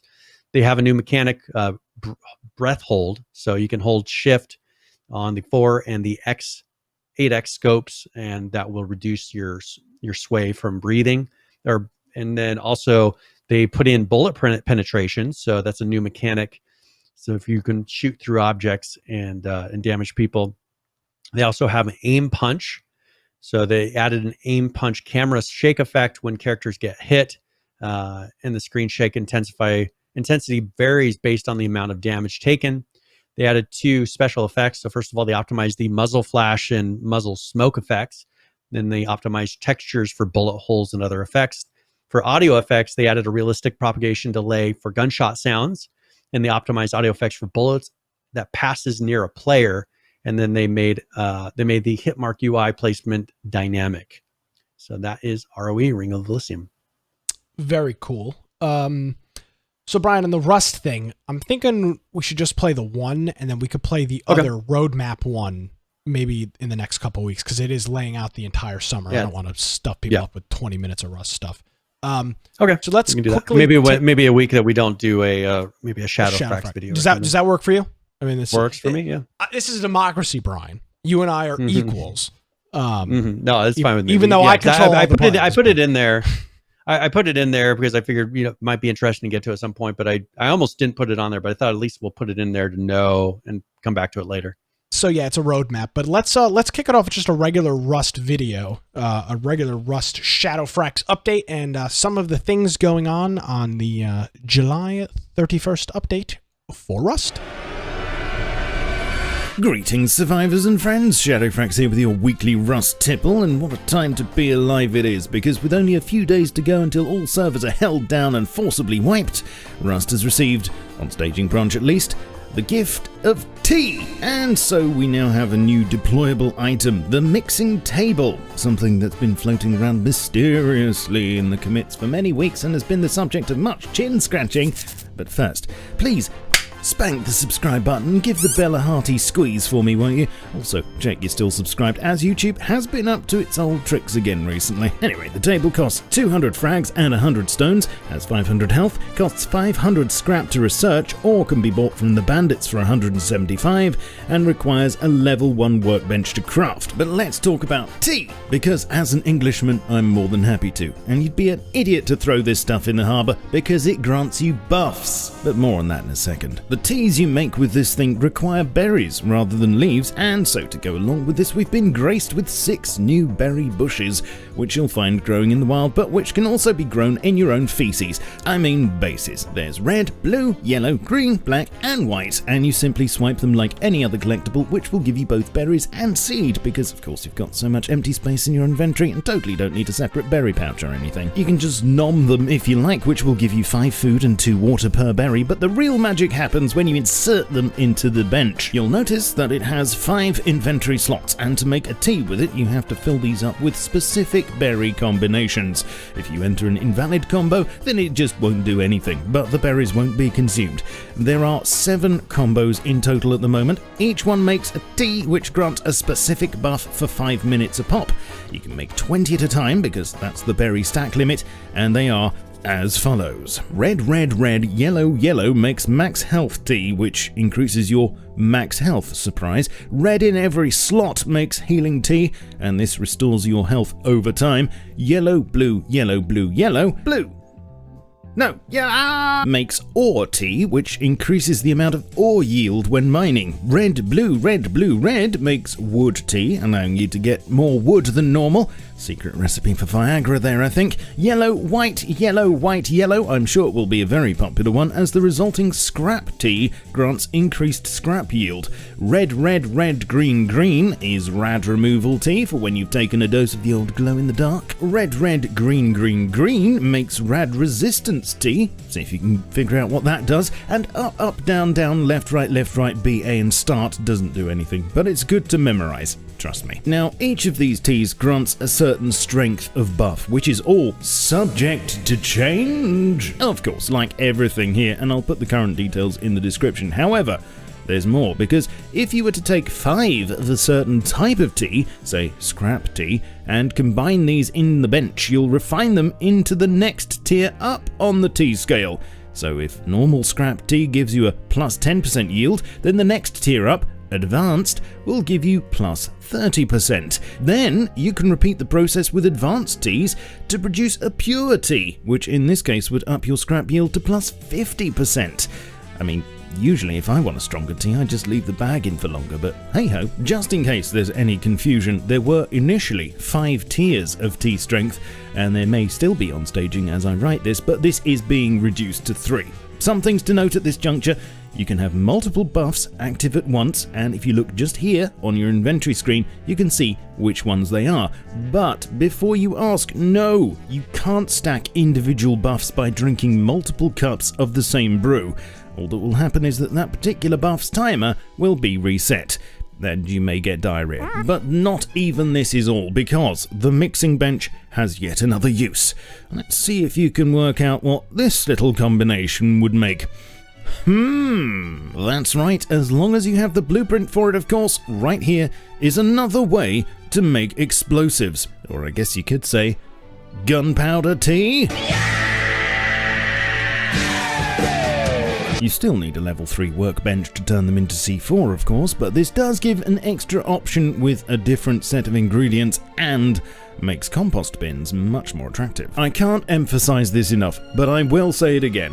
All of this is subject to change, and we still have a week to go. So, there. Next, a long-awaited boost to our sanity has finally been implemented on staging, because now conditional roof corners are here. What this means is, instead of weird overlaps, roofs should form nice, neat angles on both exterior and interior joins. There are 2 roof pieces now, one for square foundations and a new one for triangles, so make sure you use the correct piece. And please note that at the moment, not all shapes are supported. For instance, you can't do this one, or a 1x1 square. Oh, and roofs will cost the same as floors in both build and upkeep now. In other news, bone arrows are having the thickness of their hitbox reduced by 30%, although it's still double the size of normal arrows. The Horseshoe Cave has received a significant nerf in that you can no longer build in the center building pocket. Boo-hoo. Cars received a number of tweaks this week, including better hill climbing capabilities with 25% more low speed power and 7% more grip on all surfaces. There were a few other fixes, including one for getting dismounted from a minicopter whilst flying low over the Airwolf vendor on Happis, supply drops flying away after getting hit with projectiles, and modular cars and minicopters becoming unusable after loading from a save if it was made during engine startup. Oh yes, and picture frame glass isn't quite as dark and dingy. In works in progress, the boat shop monument is receiving a lot of love, with a few new props being created for that nautical feel, such as anchors, fishing nets, oars, and barrels. Yar. And last week, I mentioned new MIDI mapping convars to allow us to control cinematic effects through either hardware or software devices. And as promised, there's now a full write-up That's on my how MIDI to controller I accomplish have. this over on the Rust wiki, and I'll put the link to it in the description for you. Please leave a like if you enjoyed this vid, and tell me your thoughts, good or bad, in the comments. Please join me on Twitch to see me stream things, and Twitter, Facebook, Discord, and my Steam group to stay up to date with my content. I'd like to thank my smashing patrons for supporting me and helping me make these vids for you, and you can join their numbers over on Patreon, link below. I shall catch you all soon, but in the meantime, keep calm and stay rusty. Cheerio. Brian, that's the same MIDI controller that I use to do things like turn off and back on during the program. Wait, no. Go in there and make little Rust videos. I had you muted by accident. No, that's fine. I say you're going to try it? You're going to... No. I Go just in there thought and it was make cool Rust to videos? see that, you know, the same device I use, the Korg Nano Controller 2, which I use Nice. for all of my, you know, all of the things that I can do here on the program, like, you know, this. You're listening to You know, Against the Norm you know, with Nick all Craig. of those things. You know, I can do that with my Korg Nano controller. Pretty neat little device. Exciting. Very cool. I Well, feel like I'm there you part of go. Rust always doing crazy things. Yes, absolutely. And by the way, we'll show that roadmap video in the up and coming weeks. All right. Final game here, Brian, with a little bit of a crazy update. Unturned is coming to consoles. Yes. So But- they're 505 Games is going to be publishing it. But it says it's coming to the Xbox One and PS4 this fall. So I hope that they're also intending on releasing it on the next gen consoles, because Well, I would be surprised if they wouldn't. Fall's the end those of the will be life backwards cycle. compatible anyways. I hope so. What? Yeah, the consoles are going to be backwards compatible, so you'll be able to play like PS4 games on the PS5. Yeah. So it shouldn't be an issue, but this is something be interesting to see how it works, but that'll be released. Also, there was an Unturned update this past week. And so, first of all, they have a number of additions that they've done. Skin sharing between items with the same model using shared_skin_lookup ID. Elver variants of melee weapons use this to share skins with the base game items.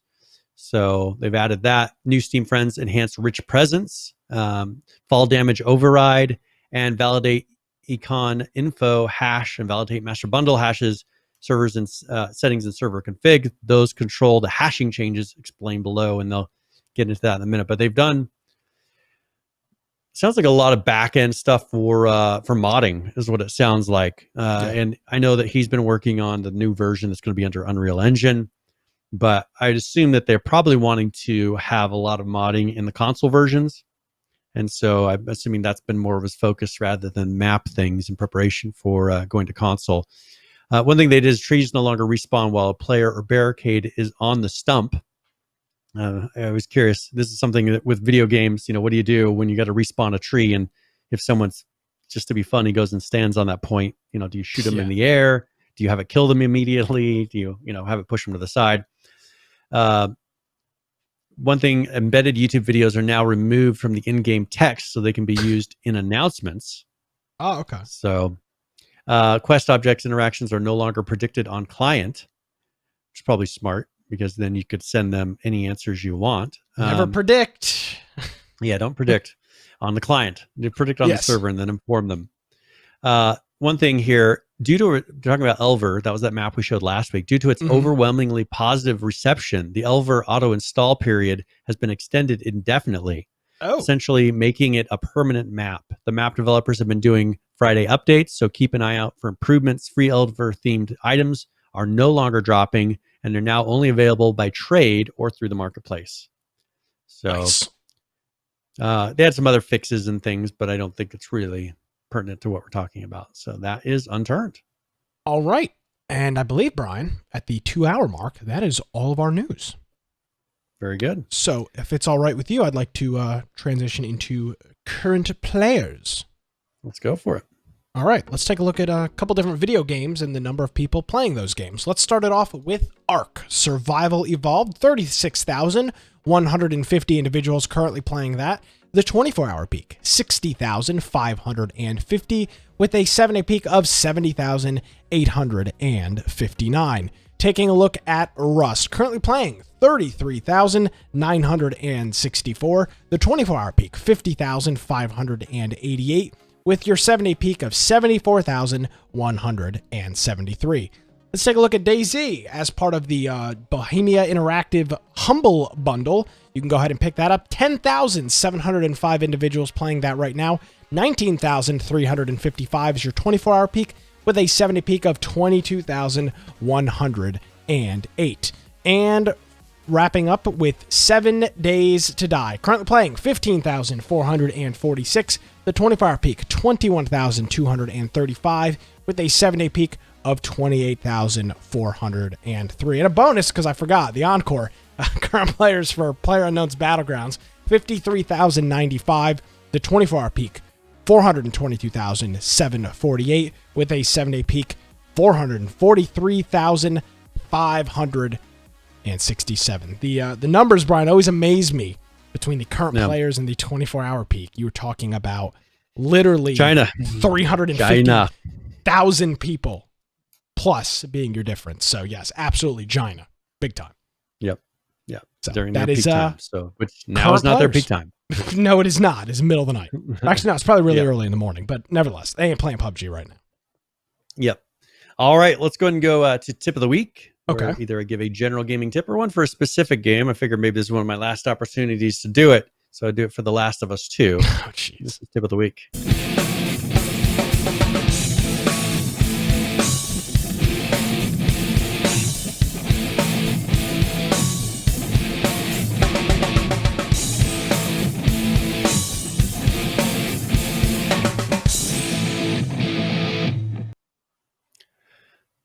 All right, so when looting in The Last of Us 2, there's a lot of different hiding places. I talked a couple weeks ago about, for instance, behind glass. It doesn't show as a lootable object.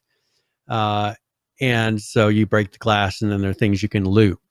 Well, also there's characters that are patrolling around. Sometimes they're not always very loud. And so you may have people in the area that you need to kill first.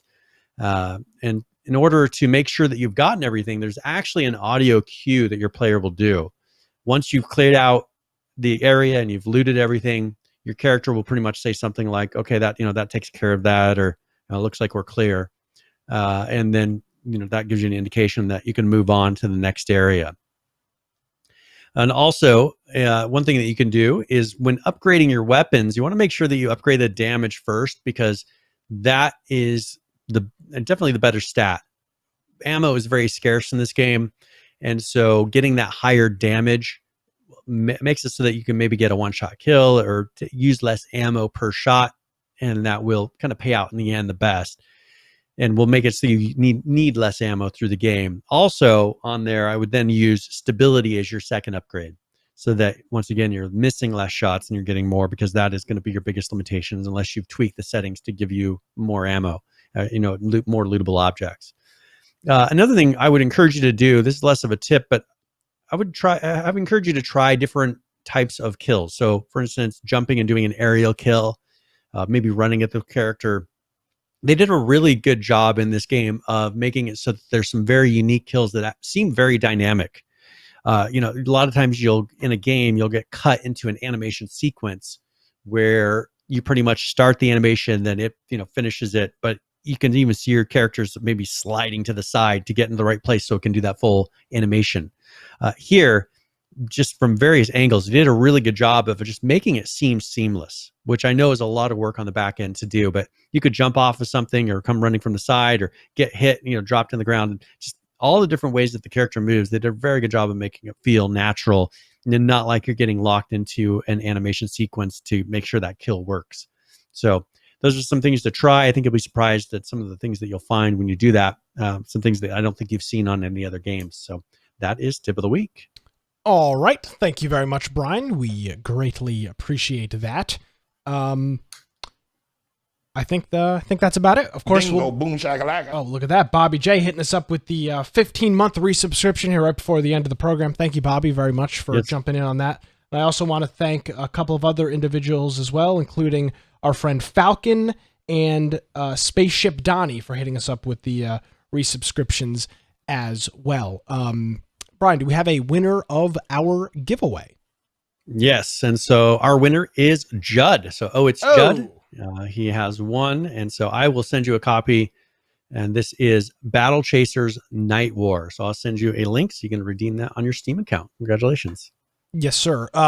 We will be back next Tuesday. If a Wednesday show, you didn't know there was a Wednesday show, you caught off guard, make sure you follow us on Twitter at InfectionCast, where we tweeted, and on Discord I did an @everyone, which I know, you know, people don't like notifications. That's fine. We do them twice a week, or no, really once a week during the show, but you know, right before the show, and then on a rare occasion, an alert leading up to a show or something super that's going on. So no, we're not spamming you on Discord, but make sure you do follow us on Twitter and Discord so you can get those notifications. But we'll be back next Tuesday. Very good. And one thing I wanted to mention, if you notice any issues, we did migrate to my newer server. If you have any issues getting the podcast to work, please let me know, just to make sure. So far, everything seems to be working correctly, but just in case there's any weird little issues with any specific services, you know, comes down to like an SSL certificate or anything, weird little things can cause weird little issues. So if you notice anything that doesn't seem normal, please let us know, and then that way I can take a look at it and troubleshoot. But hopefully everything is seamless. Yes, sir. Where can people find you on the net? If you want to find me, you can find me at Brian Aldridge on Parler, or you can go to my blog, biteoftech.com. Also, you can go to our website, infectionpodcast.com. If you go there, join our server on Discord on the right-hand side there. That's a great place to go submit news to us, to hang out and chat, play games with us over the weekend, and just a good place to kind of congregate. Also, our Steam group, you're going to get notifications, as Nick said, before the live show starts. So if you happen to be there at a day that we're doing the live show, you get a little pop-up on your computer, makes it nice and easy. Also, we're on Twitch, on BitChute, on YouTube, and on DLive. So if you want to watch the video forms of the podcast, and we do broadcast live on a number of those. If you want to get the audio only form after the fact, we have links to the lower right of the website for all of those for whatever platform or application you may want to use. If you want to get the pre and post show and check those out, Judd does that for us on the extras channel, and there's a link for that. And then show notes for now 290 episodes of the show. If you want to follow along, check out videos, or maybe if you want to go check out the Rust roadmap early, we'll have a link for that in the show notes, and you're more than welcome checking that out. If you want to support us, as you've heard throughout this show, we've had a number of people give us their Twitch Prime subs. We really appreciate that. That really is what pretty much delivers the cost of our trip that we do every year, except for this year, just because of circumstances, but it makes a huge difference. Also, you can go through humble.infectionpodcast.com and amazon.infectionpodcast.com to be able to give us a little bit of percentage on whatever purchases you do through either of those stores. So yes, thank sir. you very much. Absolutely. Brian, thank you for your flexibility as always with the Wednesday show. I know it was a little last minute. Firebomb says, so where does the money go since no trip this year? Well, it stays in our PayPal account until we have something to spend it on. So yeah, we're saving it. And if some expense comes up or something, I guess we could, but we were pretty good. We bought that server, which we did some fundraising for 3 years ago or 4 years ago. Yeah. Thing still runs like a champ. So hey, was a good investment. The one fortunate thing, minus the website that Brian, hosts and pays for out of pocket. We don't have any other expenses Yeah.